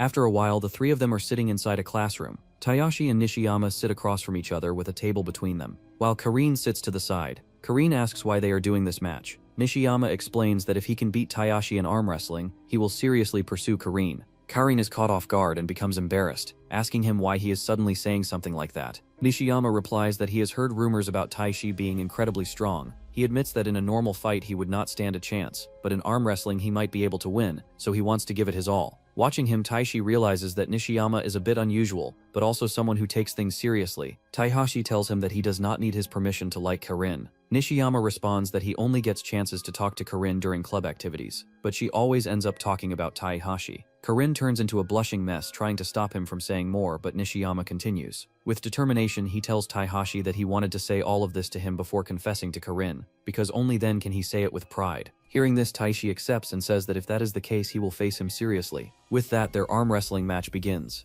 Perun watches the whole situation happily, enjoying this unusual competition over a girl. Meanwhile, at the Akazuki headquarters, a board meeting is taking place. A man reports that the demand for high-grade mana pools is rapidly increasing, and securing them has become extremely difficult. At this rate, they may be forced to halt part of the production line at Akazuki Dungeon Pharmaceuticals. Karin's father, the chairman, listens carefully as the man continues. He explains that although they have been hiring high-ranking adventurers to secure mana pools, the sources are limited to higher-tier dungeons, so the supply has been steadily decreasing.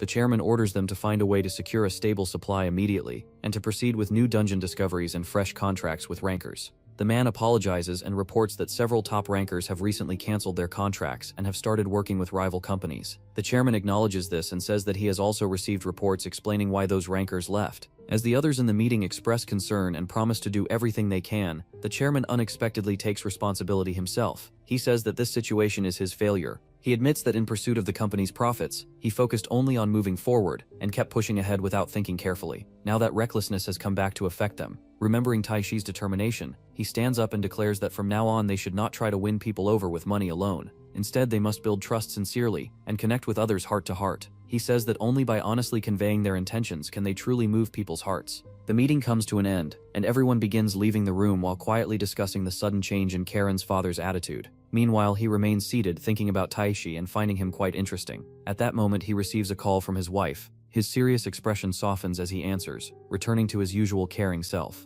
He asks her if her tests are finished. He tells her that the meeting has just ended, and that he will head to the hospital right away. He then asks if she would like to stop by her favorite udon place on the way home. She happily agrees and tells him that she will be done soon, so they can meet in front of the hospital. She also brings up something she had mentioned earlier. He replies that he discussed it with Karine, but it seems Taishi is very busy, so inviting him over for a meal might have to wait a little longer. His wife says warmly that she wants to invite Taishi for a home-cooked meal as soon as possible. He responds that he will try his best to arrange it soon. Meanwhile, in the classroom, Taishisi and Nishiyama sit ready for their arm wrestling match. Taishisi turns to Perun, who is sitting on his shoulder, and tells it to go to Karin because he wants to win this match with his own strength. Perun agrees and climbs onto Karin's head. The match is about to begin. Nishiyama asks Taishi what he wants from this match. Taishi replies that even if he wins, nothing will change because he has already made up his mind. This answer surprises Karin. Taishi then adds that since Nishiyama challenged him seriously, he will also face him seriously. Seeing both of them so determined, Karin becomes flustered. She suddenly stands up and shouts at them to stop, saying that this is too embarrassing for her. She calls out to both of them, asking them to stop. After a moment of hesitation, both Taishi and Nishiyama withdraw their hands and stop the match. Nishiyama smiles and says that they will stop for today, but not because he is afraid or backing down. He adds that Taishi was not fully ready today, and as the captain of the soccer club, he considers this a fair decision. Watching him, Taishi once again thinks to himself that Nishiyama is a very strange person. After a while, the three of them walk down the road together after leaving school. Taishi finds the situation a bit awkward since all three are side by side. Well, here Nishiyama feels like a third wheel. Nishiyama asks Taishi if he has re-enrolled in school. Taishi cheerfully says yes, adding that now he will be able to see Karin anytime. Hearing that, Karin gets flustered, wondering what he is even saying so casually. Nishiyama responds that he will also be seeing Taishi often since he has been spending a lot of time with Karin lately. Taishi smiles and says that he is ready to wrestle anytime, which makes Nishiyama pause for a moment, slightly taken aback by his confidence. Karin notices that Taishi seems more cheerful than usual today, and it makes her happy. She lets out a small giggle. Seeing the two of them so close and comfortable with each other, Nishiyama grows quiet. After walking a bit more, Nishiyama tells them that he has to go another way. Taishi and Karin say their goodbyes and Nishiyama also bids farewell, telling Taishi that they will have a proper match next time. As he walks away, Taishi thinks to himself that they did not really have a match today. Meanwhile, Nishiyama leaves them behind, wishing both of them good health. Behind him, Karin turns to Taishi and says that she wants to talk to him about something. Taishi immediately assumes that she is going to continue what she wanted to say the last time.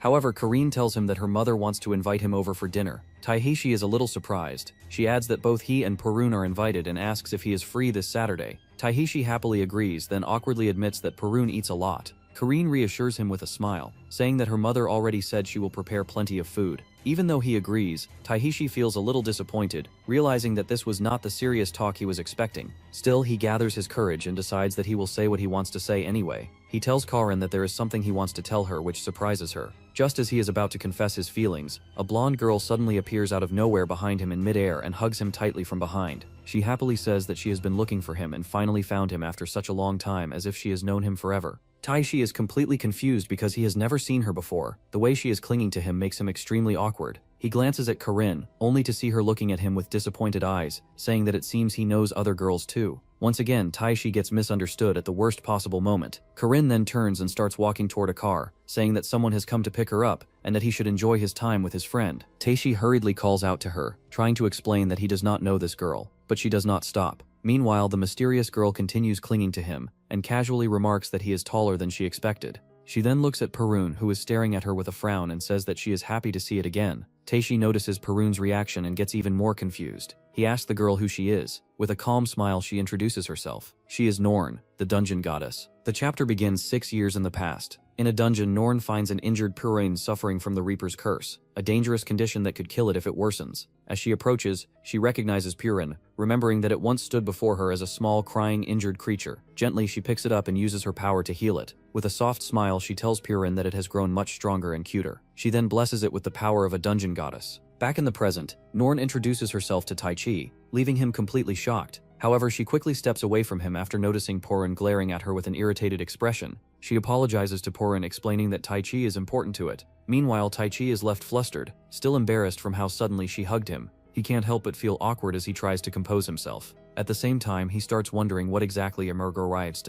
Perun is to her and what kind of relationship they share. Suddenly, Norn mentions Perun's name, surprising Taishi as he wonders if she can read his thoughts. Hearing its name, Perun happily cheers. Norn then steps closer to Taishi and tells him that she has something important to discuss with him. Taishi, however, is so taken aback by her beauty that he struggles to focus. She then calls out to someone hiding behind the trees. A girl named Pell slowly steps out, shyly greeting Perun and saying that it has been a while. Taishi is surprised to see yet another beautiful girl, but his attention quickly shifts to Perun, who is glowing with happiness and cheering excitedly. That is when he realizes that they are Perun's friends. Seeing Perun's reaction, Norn explains to Taishi that Perun and Pell are best friends, though their story is quite a long one. Hearing that, Taishi feels happy knowing that Perun has friends of its own. Norn then claps her hands, drawing everyone's attention. She says that now that they have reunited, they should listen carefully to what she is about to say. She calls Pell forward and asks her to explain things properly, but Pell shyly refuses, shaking her head. Norn recalls how Pell was the one who insisted on coming here, so she urges her again. After hesitating for a moment, Pell gathers her courage and loudly blurts out that both Taishi and Perun are going to die. Surprisingly, her words do not get much of a reaction. Taishi and Perun just stand there completely dumbfounded. Norn sighs softly and says that it is not something easy to understand right away. She also praises Pell for managing to say it out loud. Then she asks Taishi if they can go to the temple, where she will explain everything in detail. At that moment, Taishi notices something strange. Norn somehow seems bigger than before. Norn then starts walking ahead and cheerfully tells Pell to transform. Pell becomes flustered since it was so sudden, and she is too shy for it. However, after Norn keeps insisting, Pell asks everyone to step back. In the next moment, Pell transforms magnificently into a huge purple dragon. Taishi and Perun stare at her with their mouths wide open, completely shocked. Norn then casually tells them to hop on. They arrive at the dungeon, and as they walk through it, Taishi suddenly feels a wave of nausea. The memory of flying at extreme speed comes back to him and he realizes he almost died in the sky before. He quietly decides that next time he will definitely use Perun's skills to protect himself during something like that. Norn then tells them that they have arrived. Taishi looks ahead and is surprised to see the same temple where Perun had found the flower before. He turns to Perun and asks if that flower was given by Norn. Perun happily nods, and Taishi smiles warmly. He thanks Norn, but she gently tells him to thank Perun instead. Pell then calls out to them, apologizing for interrupting and asking them to come forward. Taishi agrees, and they continue walking until they reach a massive door. Pell shyly tells them that everything that happens beyond this point must remain a secret. She places her hand on the door and it slowly opens. Norn leads them inside. Taishi is immediately mesmerized by the sheer size and beauty of the temple. As they walk deeper inside, they stop in front of a huge painting. Norn explains that the painting depicts another world and the origin of the dungeon, which shocks Taishi. Seeing his reaction, Norn laughs softly and says that it is natural to be surprised. She then asks Pell to explain further. Though shy, Pell begins. She explains that long ago, in a world known as the Otherworld, there existed something called the Phantom Door. It was believed to connect two worlds, but it was also considered a forbidden gate that could lead humanity to ruin. In that world, people believed that beyond the door lay a place called Utopia, a paradise where all suffering would disappear. Driven by that hope, people rushed toward the door, even fighting each other to reach it. However, the truth was very different. The so-called Utopia was actually the real world itself, and in reality, no such perfect place ever existed. She says that the one who manipulated everything from the shadows was a being known as the Fallen Angel. This angel had already fallen, and now wished for the destruction of the world itself. With a beautiful and bewitching appearance, the fallen angel captivated people, drawing them in and using them as pawns to carry out a plan to destroy the world beyond the door.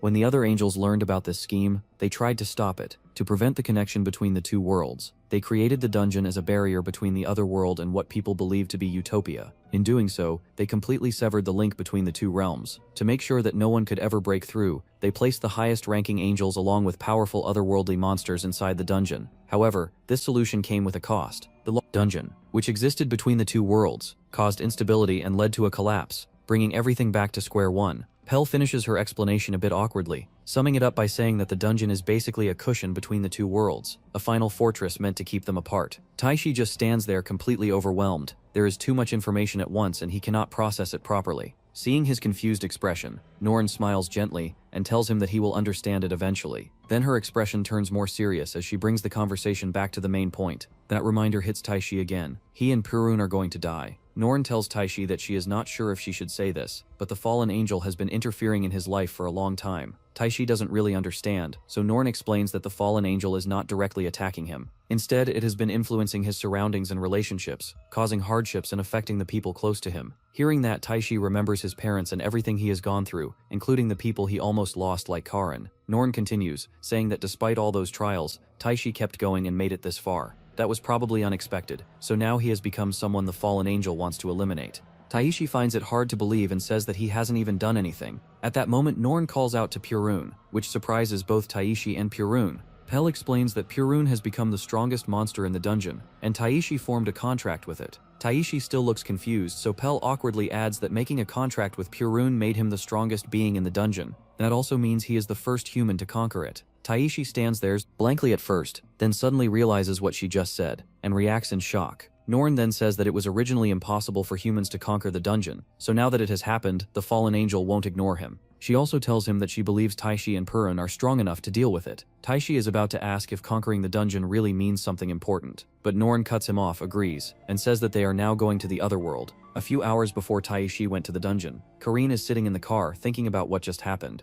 She wonders why she left Taishi like that. She admits to herself that Norn was really beautiful, and starts questioning what kind of relationship Taishi has with her. Seeing Karin lost in thought, the driver asks if she is feeling okay. Karin quickly assures him that she is fine. She then decides that the next time she meets Taishi, she will apologize to him. The car continues moving down the road, but something feels off. A shadow of something flying can be seen following them from above. Back in the present, inside the dungeon, Norn tells Taishi that they will be going to the other world. Taishi reacts and asks if that means he will have to fight the fallen angel. Norn replies that if it comes to that, then Providence will guide everything. Hearing that, Taishi goes quiet and looks a bit down. Norn understands, saying that it is natural since he is still just a high school student. Seeing him like that, Param gently tries to comfort him. Taishi looks at Param and remembers his promise to protect it no matter what happens. After thinking for a moment, he makes up his mind and firmly tells Norn that he will go to the other world. Norn smiles slightly and says that if he has that resolve, then there is nothing to worry about. With Taishi and Param together, they will be fine. Pell then hesitantly speaks up and says that there are also some good things about going to another world, which confuses Taishi. She explains that if Taishi becomes stronger there, he will eventually be able to understand what Purun is saying. Taishi asks her to explain more, so she adds that right now the gap in their levels is too big, which is why he cannot understand Purun's language. But once that gap closes, he should be able to understand his contracted monster, especially since Purun is originally from the other world. Purun happily reacts as if agreeing.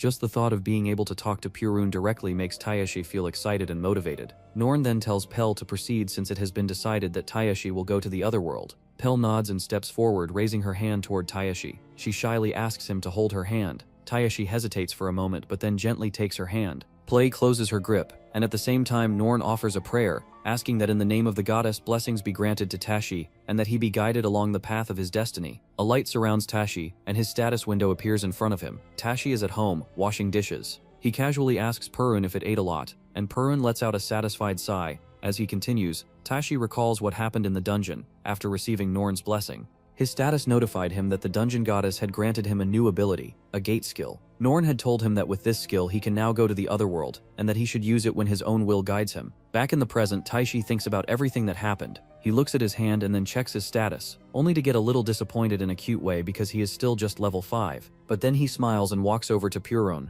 thinking that no matter what, he has to become stronger than before. Seeing him come closer, Purun also gets happy. After a while, Taishi sits under the kotatsu and opens his status window again. As he looks through it, he taps on a new option. An application opens, showing that he now has the ability to open a gate between this world and the other world. Taishi is surprised and asks Purun if the other world is really real. Purun cheerfully agrees.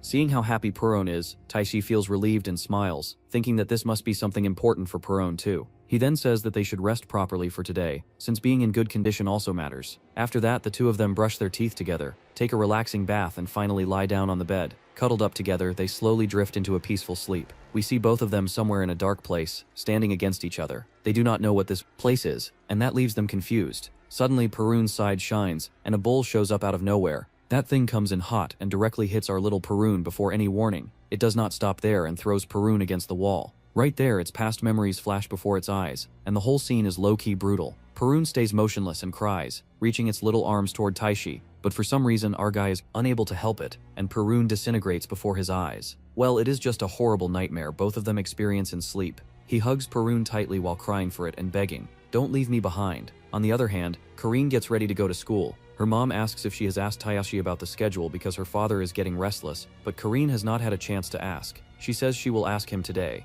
Tayashi also wakes up and sees Perun next to him, already awake and freshened up, looking ready to go jogging. Taihishi pats its head and says he had a bad dream, but seeing Puron next to him makes him glad. Just then he hears a notification tone on his mobile and wonders who could be texting him in the morning. It turns out it is Karen, and she has texted him to ask if it is okay for her to stop by his home after school. That is the shocking news he sees the moment he opens his eyes, and no, it is not bad news, but a flattering one for our boy since a girl is coming to his home alone. In the evening he returns home with loaded bags in his hands and wonders if he ends up going to another world. Will times like eating and laughing together with Karen be gone for a while? That thought really weighs on our boy, and yeah, it hits kind of hard. Just then Karen happens to pass by and gets out of her car. She was on her way to his home and asks if he went shopping. He agrees, saying he thought of making hot pot as dinner for the three of them. She gets excited and says she is looking forward to it. But then they both start blushing, and it is obvious they are so in love with each other. At the same time they both say they want to tell each other something. Taishi asks her to say it first, but she also says the same. This is how they cutely keep insisting on each other, and the whole moment is sweet for real. Anyways, they sit on the bench, and Karin goes first by apologizing for the other day. She says she cut him off while he was talking, and then she suddenly left. He does not mind it at all, and replies that it was a situation where it could not be helped if she misunderstood. She insists that she wants to apologize properly, and believes she is still like a child, getting angry like a kid, and misunderstanding everything without even listening to the circumstances. That is why being able to look him in the eye and talk like this really makes her glad. She gives a goddess smile that could flutter anyone's heart. Taishi feels the same, and changes his expression to tell her what he wanted to say. He murmurs everything about the other world stuff in detail, and says a story like that is hard to believe. But Karine smiles and says there is no way she would not believe him because she has been watching him the whole time. Our cute little boy is about to burst into tears after hearing this. Bro is fully in his feelings, and honestly, who can blame him? Perun gets excited to see that the ship has finally started sailing. Karine quickly gets up and turns around to ask if it is okay for him to take her to that place called the other world. Surprised, Tayashi asks if she is serious because going to another world is not something that simple.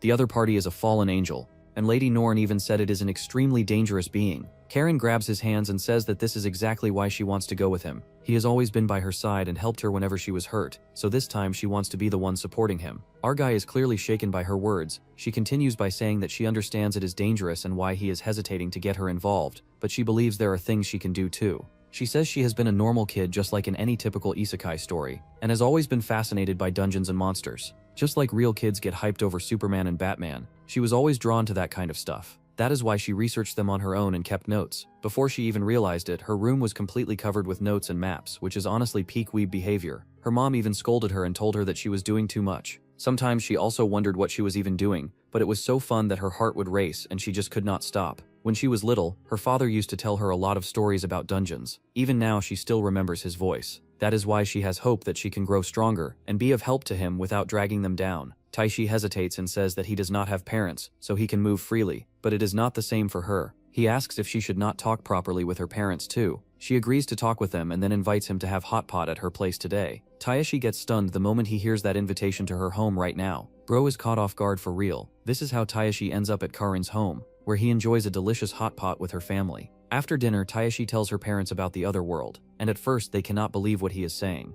Karin's father looks disturbed. He calls out Taishi's name in a loud voice and asks why he kept such insane information secret until now, and Taishi replies with an apology. Karin's father then realizes the dungeon has not been conquered yet. He also understands that if this information gets leaked to the public, it will cause total chaos. He suddenly starts laughing hard and agrees to keep it a secret between the four of them. Seeing his wild reaction, Karin's mom tries to calm him down and apologizes to Taishi, saying this man always acts like this whenever dungeons are involved. Obviously, dungeons are every kid's childhood dream. Karin's mother snaps him out of that goofy act and reminds him that they still have to talk about Karin. Her father asks Karin if she is truly fine with this, and she says yes. Seeing how serious she is, he does not stop her, but he has one condition. Whenever they are in trouble, they need to rely on them. If Taishi can promise him that, then he does not mind if Taishi takes her with him. In response, Taishi energetically promises that he will rely on them. It almost feels like the father is giving his daughter to him and taking vows from Taishi, who is basically the groom here. Excited, her father says they already owe Taishi from before, and the Akazuki group will provide the activity funds. Taishi thanks him for that but says this is too much. Her mother cuts him off and says he has always been so earnest, but this time he should please accept it without hesitation. He saved her life back then and she has wanted to repay that debt ever since.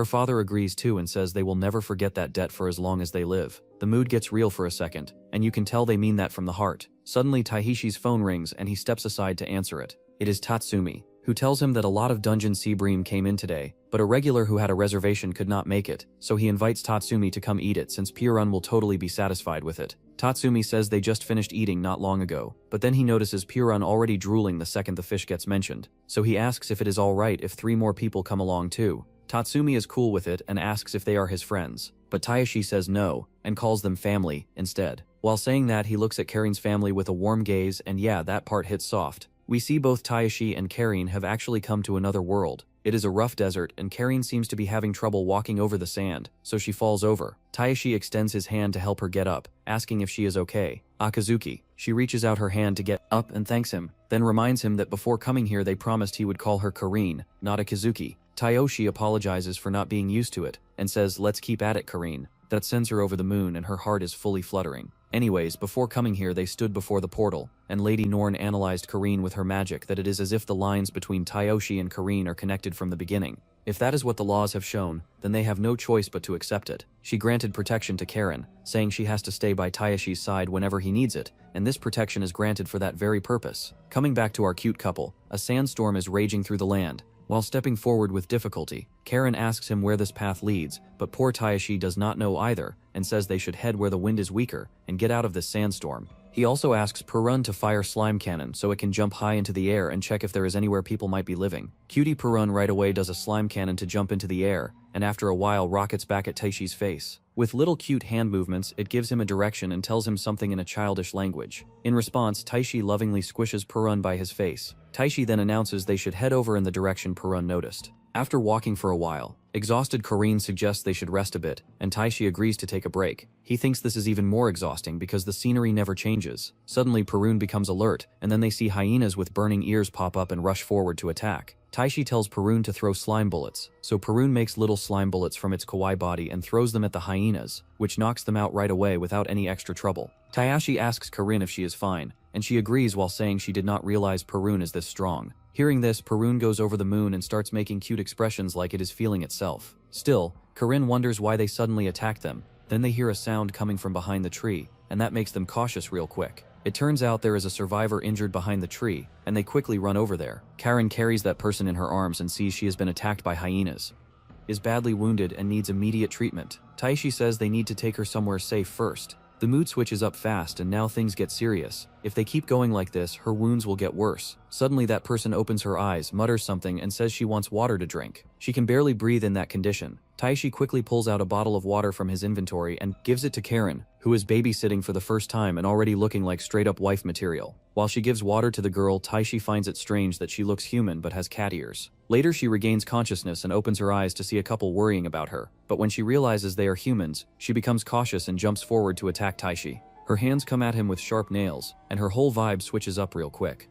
Anyways, Taishi does not get hit and wonders why her attitude changed all of a sudden. She asks what humans are doing in a place like this. Taishi realizes she is talking about them and tells Karin to stay behind him since it is dangerous. He tries to explain that she wanted water earlier, so they only wanted to help and have no intention of hurting her. He also tries to calm himself down, thinking he has Purun's defensive barrier around himself and can protect Karin with it. The moment she hears about water though, her expression softens and she perks right up. Taishi holds out the bottle and says they have plenty of it so she can have some. She is still a little cautious, but her thirst wins, and she grabs the bottle to drink to her heart's content. She does not even suspect the water could be poisonous. Good thing the humans she met are our protagonists. After drinking 3 bottles of water, she says it is cold and yummy, Nyan, which makes our guys feel so proud, and they act like acting parents. She then apologizes to them for acting so violent earlier. Taishi says it is fine, and more importantly, they need to treat the wounds on her back and legs and first wash them off with water. She pushes back and says he does not have to use precious water so wastefully on her wounds, but he insists that healing her wounds is more important than water, and he wonders if washing them off is not enough, and if there is something else they should do.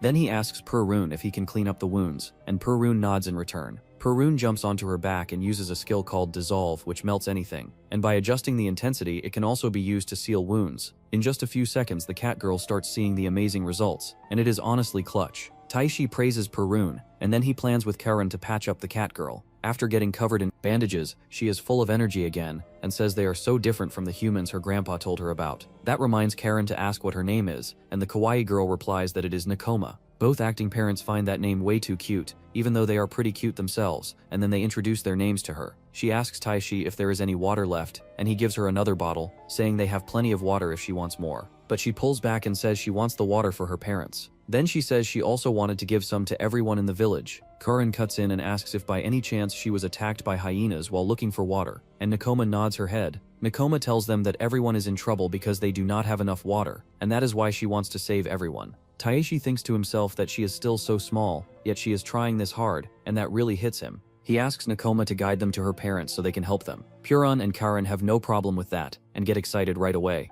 Then it is decided that Big Brother and the others will help her. Even though he calls himself a big brother, he is already giving full dad energy toward her. After spending a night out there, they set out for Nakoma's village and finally arrive at the first village since coming to this world. They see the fence of the village, which is guarded by 2 armed cat guys. As those guards see Nakoma walking over here with humans behind her, they get cautious and ask Lady Nakoma to come their way quickly. They also ask the humans what on earth they came here for. Nakoma corrects them, saying Taishi and the others are not bad humans, and they saved her life when she was attacked by monsters. She says she will not forgive any rudeness, and little sis is dead serious. Those guards then apologize and think it is rare for Nakoma to bring back humans and insist so strongly about them. They do not quite understand, but they cannot turn them away without hearing the circumstances, so they let them get inside as Nakoma's guests. Later we see Nakoma embracing her mother named Rin, who cries after meeting her. Rin talks to Taishi and Karin and says she heard everything about their story and thanks them for saving her daughter's life. Taishi acts modest and does not take it as a big deal, saying they just did what needed to be done. Just then, the chief of the catkin named Jeff shows up,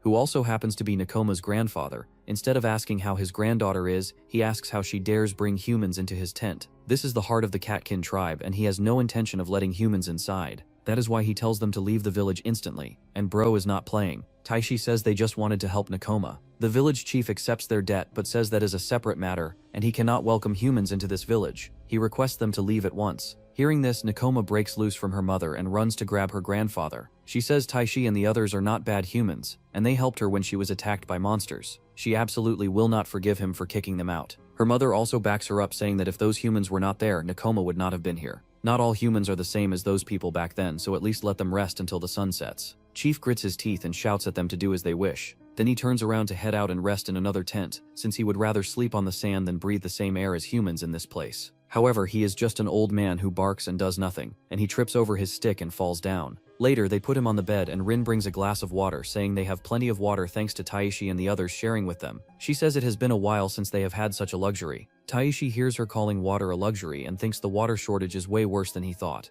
If it is being called a luxury, and that is honestly rough. He breaks the ice and asks how long the village has had a water shortage. Rin says it has been 3 years, and tells them that their village used to be a place rich with water, but one day everything changed. A giant flaming earthworm appeared. Since it arrived, it has hardly rained at all, and the rivers have grown thinner and thinner, which is a wild switch-up. About the water, Taishi asks her to leave this matter to them. He says they promised Nakoma that they would help everyone in the village. He quickly gets up with excited Purin and steps outside for a moment. There are people outside lurking around with bodies that look almost dead, just like plants with no water around, and the whole place looks down bad. Nakoma follows Taishi, and he reassures her that he will do something about it. He tells Purin to work on its part, so Purin jumps into the air and uses its thunder ability by activating an ultimate skill called Blessing from the Heavens. That skill lets the user make it rain by releasing steam from its body. As Purin uses this skill, thunderclouds cover the entire area and a strong rainfall begins. Seeing the rain, everyone around the village seems to get a surge of life. They brim with excitement, and the mood flips up real quick. The chief also opens his eyes on the bed and sees the rainwater outside. He wonders if he is dreaming.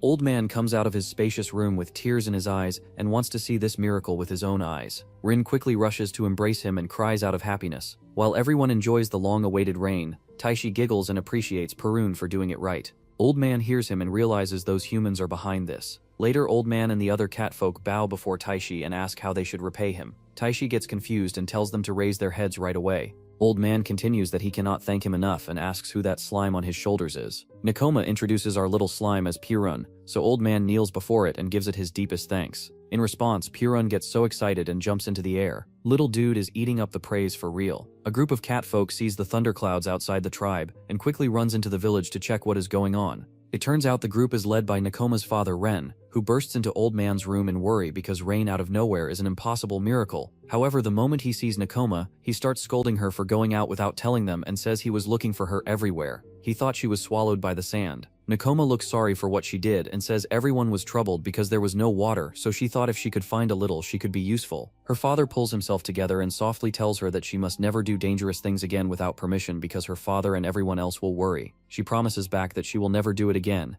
and then they warmly embrace each other. Just then his eyes fall on the humans behind them, and he gives the same shocked and disgusted reaction. He growls and asks why humans are in the village. Then Old Man pats his shoulder to calm him down, which leaves him confused because the same old man who hates humans is letting them stay in. Later he gets filled in on the situation and deeply apologizes for losing his composure, then thanks them for protecting Nakoma and bringing her back. Nakoma is enjoying Karen's soft lap, and that view would make any human guy jealous for real. Seeing Nakoma cling to her like that, Ren seems relieved and feels he can trust those humans. Worried about their hatred toward humans, Taishi ends up asking what exactly happened between them and humans. Ren explains that they were betrayed by humans. This place, El Dorado, was truly a paradise, a long time ago, with rich forests and beautiful rivers flowing through it. They also had frequent exchanges with humans and more than 50 companions. But one day humans brought that thing here, and the land got swallowed by sand and flames. That thing is a giant flaming worm. They lost many companions who tried to subjugate it, and now there are only 53 catfolk left. If things keep going like this, they will lose everything eventually, which is rough, no cap.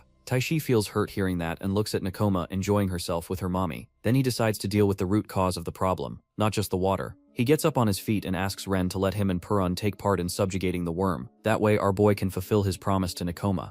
We see a party of catfolk and our guys heading out to subjugate the worm under Ren's lead. As they are about to enter the worm's territory, Ren tells them beforehand to get ready for battle. During the week before they challenged the worm, Ren drilled the basics of battle into them. That included physical conditioning, reading the enemy's presence, and battle formation. Since Kareen was lacking as a fighting force, he taught her how to both attack and defend using just a single spear. Man really put her through the boot camp arc. The scene shifts back to when they were planning the attack. Ren explains the enemy's attack patterns and says the first thing it uses is a meteor attack. Scorching fragments rain down mercilessly from the sky over a wide area. Against that attack, the only option is to brace their defenses and endure it. Many of his comrades could not escape that attack. Dozens of male warriors got taken out by it, which is rough, no cap. He also shows his opposition to Kareen stepping into the fight. On the battlefield, assuming someone would protect me is the most dangerous mindset of all. Taishi and Puron can protect a certain area, and that is why he wants her to stay in the village. But Kareen is a stubborn girl, so she does not change her answer and says she will be coming with them. She is aware she is weak, but she does not want to use that as an excuse to run away.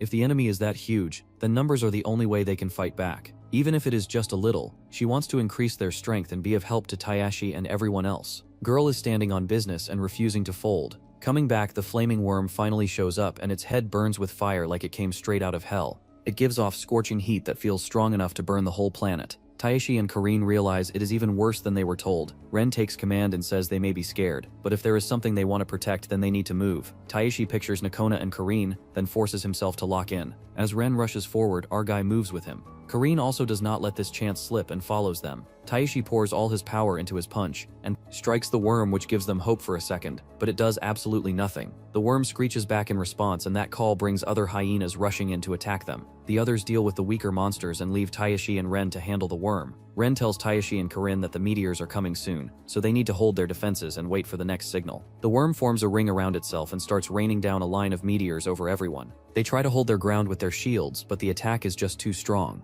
Taishi asks Puron to give everyone a defensive barrier. Hearing that, cutie Puron quickly moves around everyone and gives them a barrier. Thanks to that, they do not feel the heat at all. So everyone gives thanks to the little yellow guy. Ren notices there are more meteors than usual, which means the worm is getting serious and things are about to get real ugly. Karen also does her best to hold on until Ren gives his signal, but then her feet slip, she loses her grip, and falls down. She lets out a loud shout that worries Taishi, and when he turns around, Karen is not there. Ken wonders what kind of voice it was, and he turns around to look, but the sandstorm does not let him see anything. He worries their plan might fail at this rate. He tries to calm himself down and plans to stop that thing first with something that is basically do or die. He calls out to Taishi to cover him when he aims for that magic circle, but Taishi has lost it and does not respond. Ken gets annoyed at them, but this is not the time to complain. He uses his ultimate card and slams his spear to the ground, which pulls thunderous spears from the sky. He directs them at the rings around the worm, and somehow they manage to crash into them. He starts seeing some hope that it might work and calls out to Puron to come over, saying they can win together,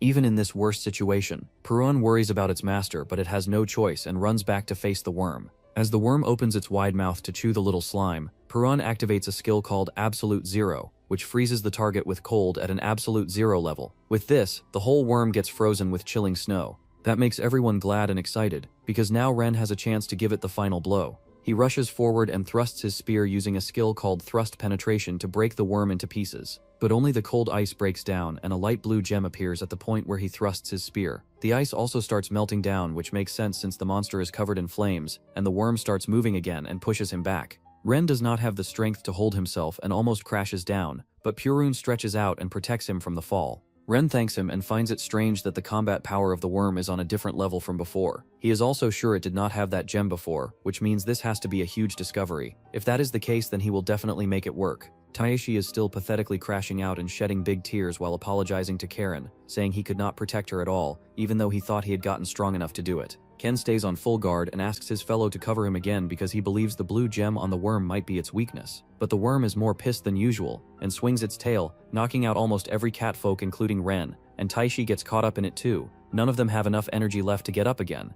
The worm powers up to an even more dangerous level and changes its purplish ring into a yellow electric one, which is bad news for everyone. Only Piran is still active, and it rushes forward to attack the worm. In response, the worm fires an electric beam, but Piran turns into a spiral drill, hoping it can break through the hard gem on the worm. As it starts drilling, the worm screeches and wriggles in pain. Even so, it smacks Piran again with its tail, but Piran does not give up and keeps charging in to attack. However, the worm hits it again with the electric beam and sends it flying back to Taeshi. Piran already has too much on its plate, and now it sees its master beaten up too. It enlarges into a big form to heal him, but Taeshi has already seen how hard it fought and how badly beaten up it is. He starts crying and says he does not want to lose Purun too, then hugs its huge body tightly. Purun also has no choice but to cry. Just when they are ready to meet their end, Kareen finally shows up in one piece. She appears in a new pretty costume and holds a fancy bow flowing with fairy magic in her hands. Then she fires an arrow at the worm, which shocks both Taichi and Perun. She tells Taichi to get a grip on himself. Girl really pulls up at the last second because our boy had already lost the will to fight after thinking his crush was gone and was ready to die right there. Seeing her alive, Taichi gets energized again and fills with relief. Perun feels the same, and little bro is fully back in the game. Karen reminds him of his promise with Nakoma and asks him not to give up.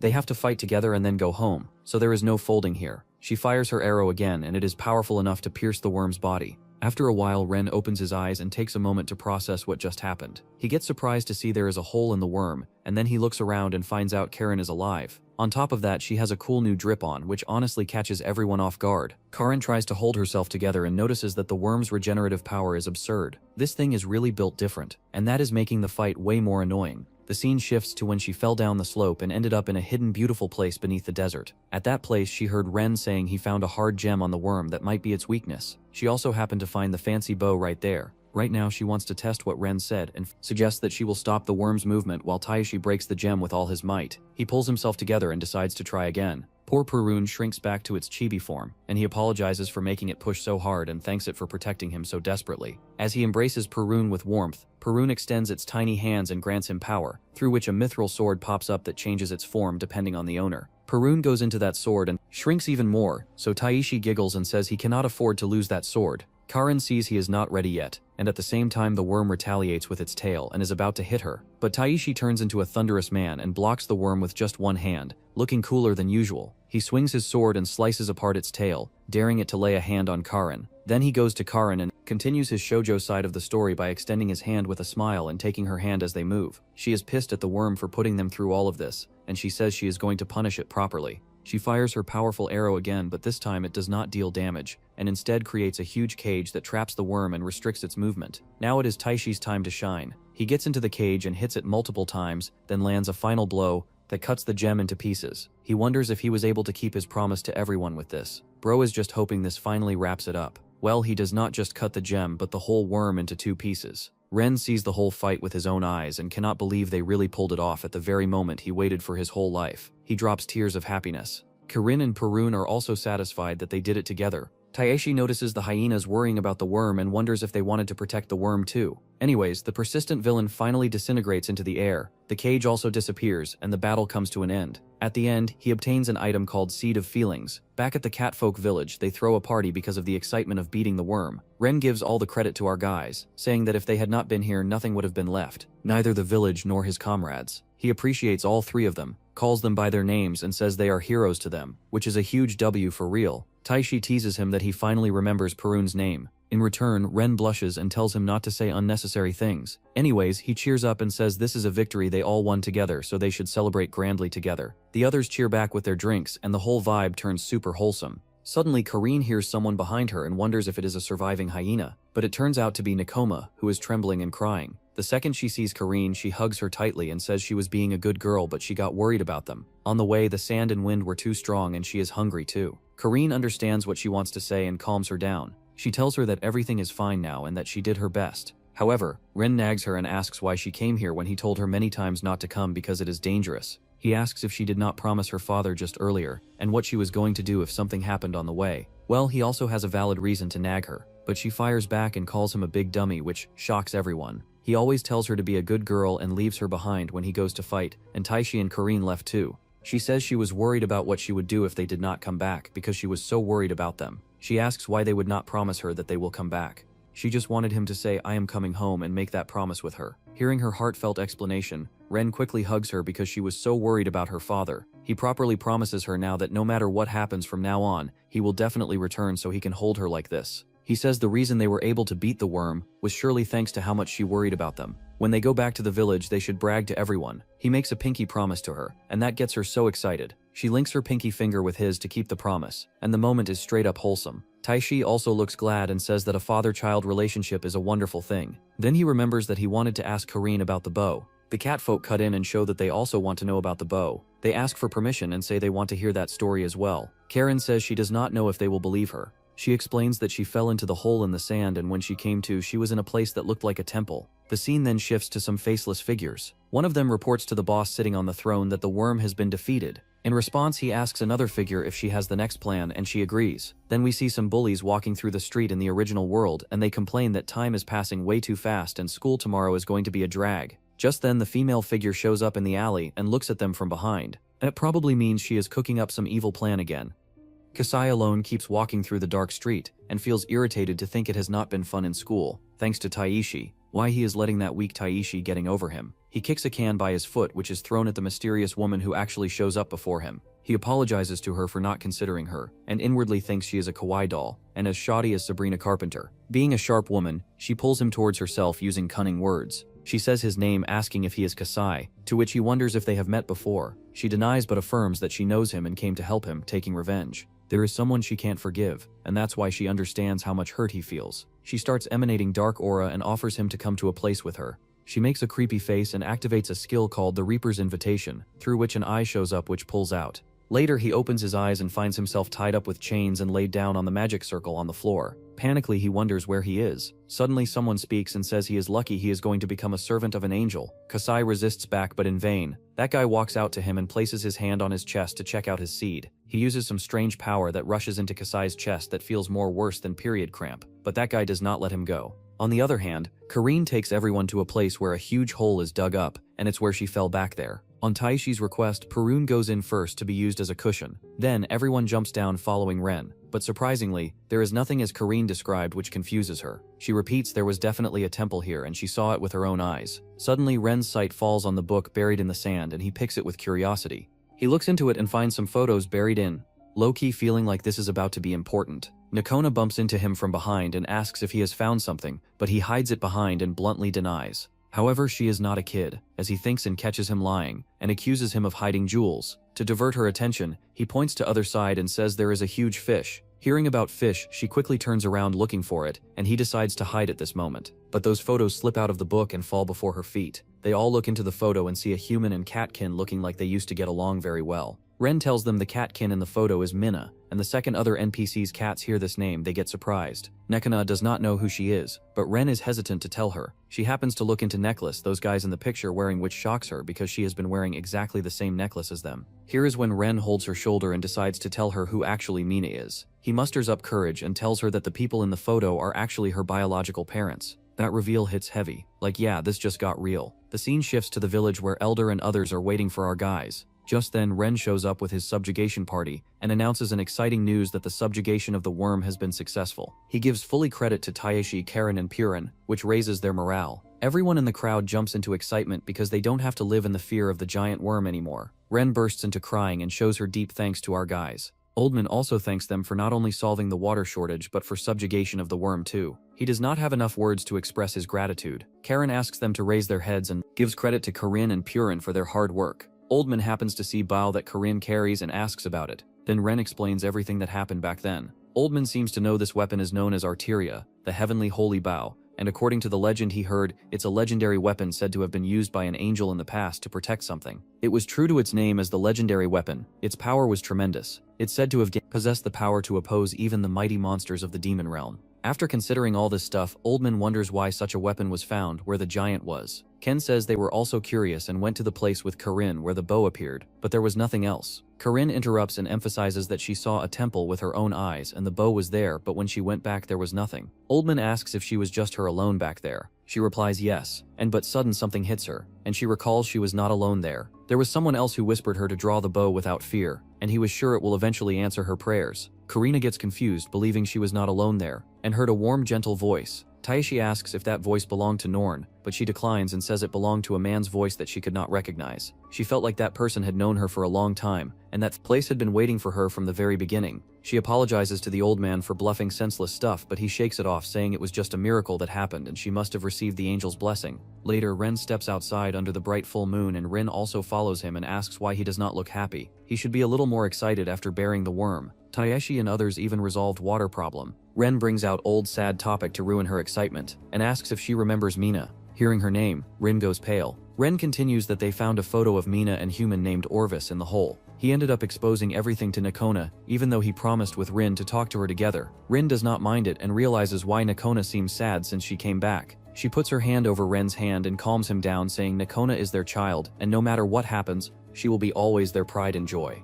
She asks if he remembers what he said when they first met her. He always wanted to protect Nakona's smile. Nakona grew up receiving more of his love than anyone else, and that's why he needs to cheer up. Afterwards, she plans to talk to Nakona together again. Nakona is also sulking outside under the bright moon, wondering about her biological parents. Nakona keeps staring at her pendant until the sun starts smacking her in the face. Everyone else wakes up too, and the first thing they see is the colorful, delicious meal our Pookie protagonist cooked, so naturally nobody can stop drooling. Our boy really thinks he is Sanji's long-lost cousin, and says he tried making stew since there was plenty of water around, though he still is not sure if it will fit their taste buds. Rin gets emotional and says it has been a while since they had a feast like this, even if it does not seem all that grand to our guy. He tells them to dig in without holding back, since there is enough food for Purun too. After that they all gather around and start filling their bellies like they have been waiting for this moment, their whole lives. Halfway through the meal, Ren asks Taeshi if he has decided where he is going next. Our protagonist says they are still debating their next destination, but he feels like following humans might help them find some clues.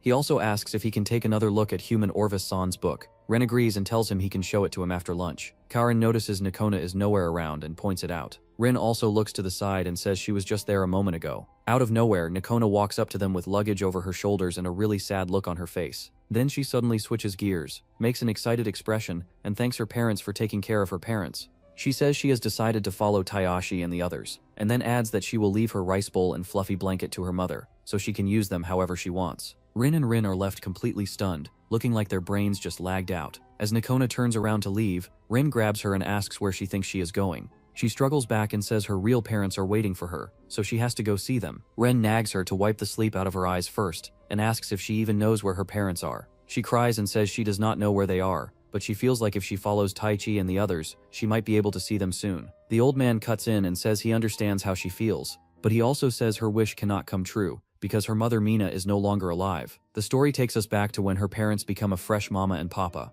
Orvis has an insane face for a dad and holds his child in his arms with warm feelings, while Mina asks if he has decided on a name yet. He gives their child back to her and pulls out a book titled A Book for Mom and Dad to Read Before the Baby is Born, which leaves Mina shocked since this is the last thing he would ever read. There is obviously no internet, so our guy is trusting this book like it is some legendary parenting guide. And honestly, when it is your time, even the most cringe stuff starts looking like gold advice. He mentions the name Ayu and plans to add Mina's name as well to form the full word Nakona. They are basically naming their kid like a menu item, but Mina is still glad he is putting so much thought into it. However, the universe does not let fresh parents live a happy life. The very next day, Mina suddenly collapses and starts vomiting, while Orvis stands there confused and sweating like a guy whose brain just blue-screened, holding a bottle of something. The old man looks at that and asks what he made her drink. He panics and says it is just a nutritional supplement, and he mixed it exactly as the book instructed before giving it to her. Mina struggles to breathe and keeps coughing up blood, but she still defends him and says it is not his fault, and maybe she just ate too much for lunch. She weakly says she really wanted to eat a warm meal together with their child, and as the blood keeps coming up, she loses her life. While Orvis is left frozen in shock and drowning in regret, the story returns to the present, and the old man continues that Mina dreamed of them becoming a happy family, but Orvis ruined everything. Nikona questions if it was really her father's fault since he was the one who named her. Taishi asks the old man if the human he mentioned who betrayed them was Orvis. The old man says they do not call it betrayal just because Orvis caused Mina's death, as that was only the beginning.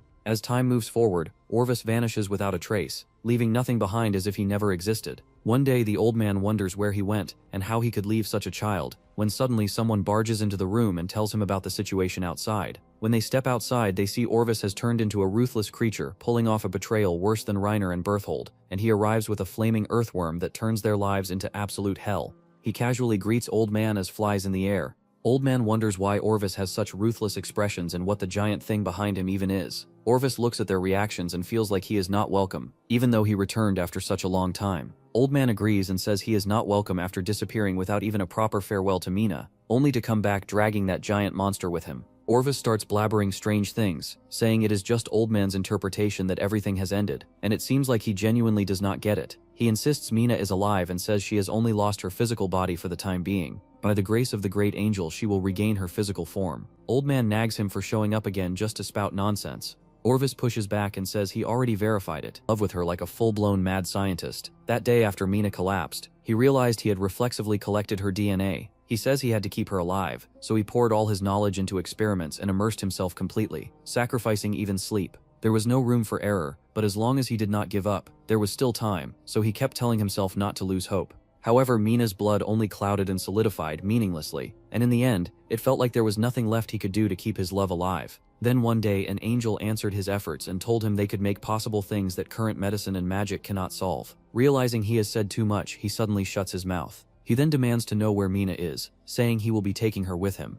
After that, he sets the whole village on fire and starts digging through it to find the casket where Mina is peacefully resting. He thanks Oldman for finally giving Mina back to him and says that thanks to that, the casualties have been kept to a minimum. He opens the casket and sees Mina calmly sleeping, which hits him right in the chest. While crying, he talks to her and says he will bring everything back to how it was, now that he is here. After placing a kiss on her head, he disappears into the air with her. The story then returns to the present. Old Man continues and says he does not remember much after what happened. With the fear that Orvis might return, they hurriedly gathered the surviving members of their tribe and fled that place, eventually managing to settle again in a new location. Even so, they can never forget the memories of that day. He says he has no way of knowing where Orvis took Mina or why he went to such extreme lengths, since he has no clue where he is. While they are deep in conversation, Nikona quietly pulls the book from Oldman's back and tries to read it. The language is different, and she cannot understand a single word. Karen steps in and says she can read it. Orvis wrote it in a poetic way, describing how happy he felt after Mina got pregnant. It was everything they had always wanted, but something kept bothering him. Karen tells everyone that the entire book is written in English, which surprises all of them. Meanwhile, Orvis has kept Mina's body inside a fluid-filled container, and notices that her skin has started to peel off, which deeply saddens him. Watching all his efforts fall apart, he loses hope and mourns, saying he has not changed the preservation fluid or the temperature at all. So why is this happening? At that moment, the same little witch who has been causing trouble for our guys shows up and tells him the preparations are complete. He calls her Persephone and says they do not have much time left. Even though their ideal utopias are different, he says the path they need to take is the same. He then decides he will obtain the blue flower and offer it to the angel, this time for sure.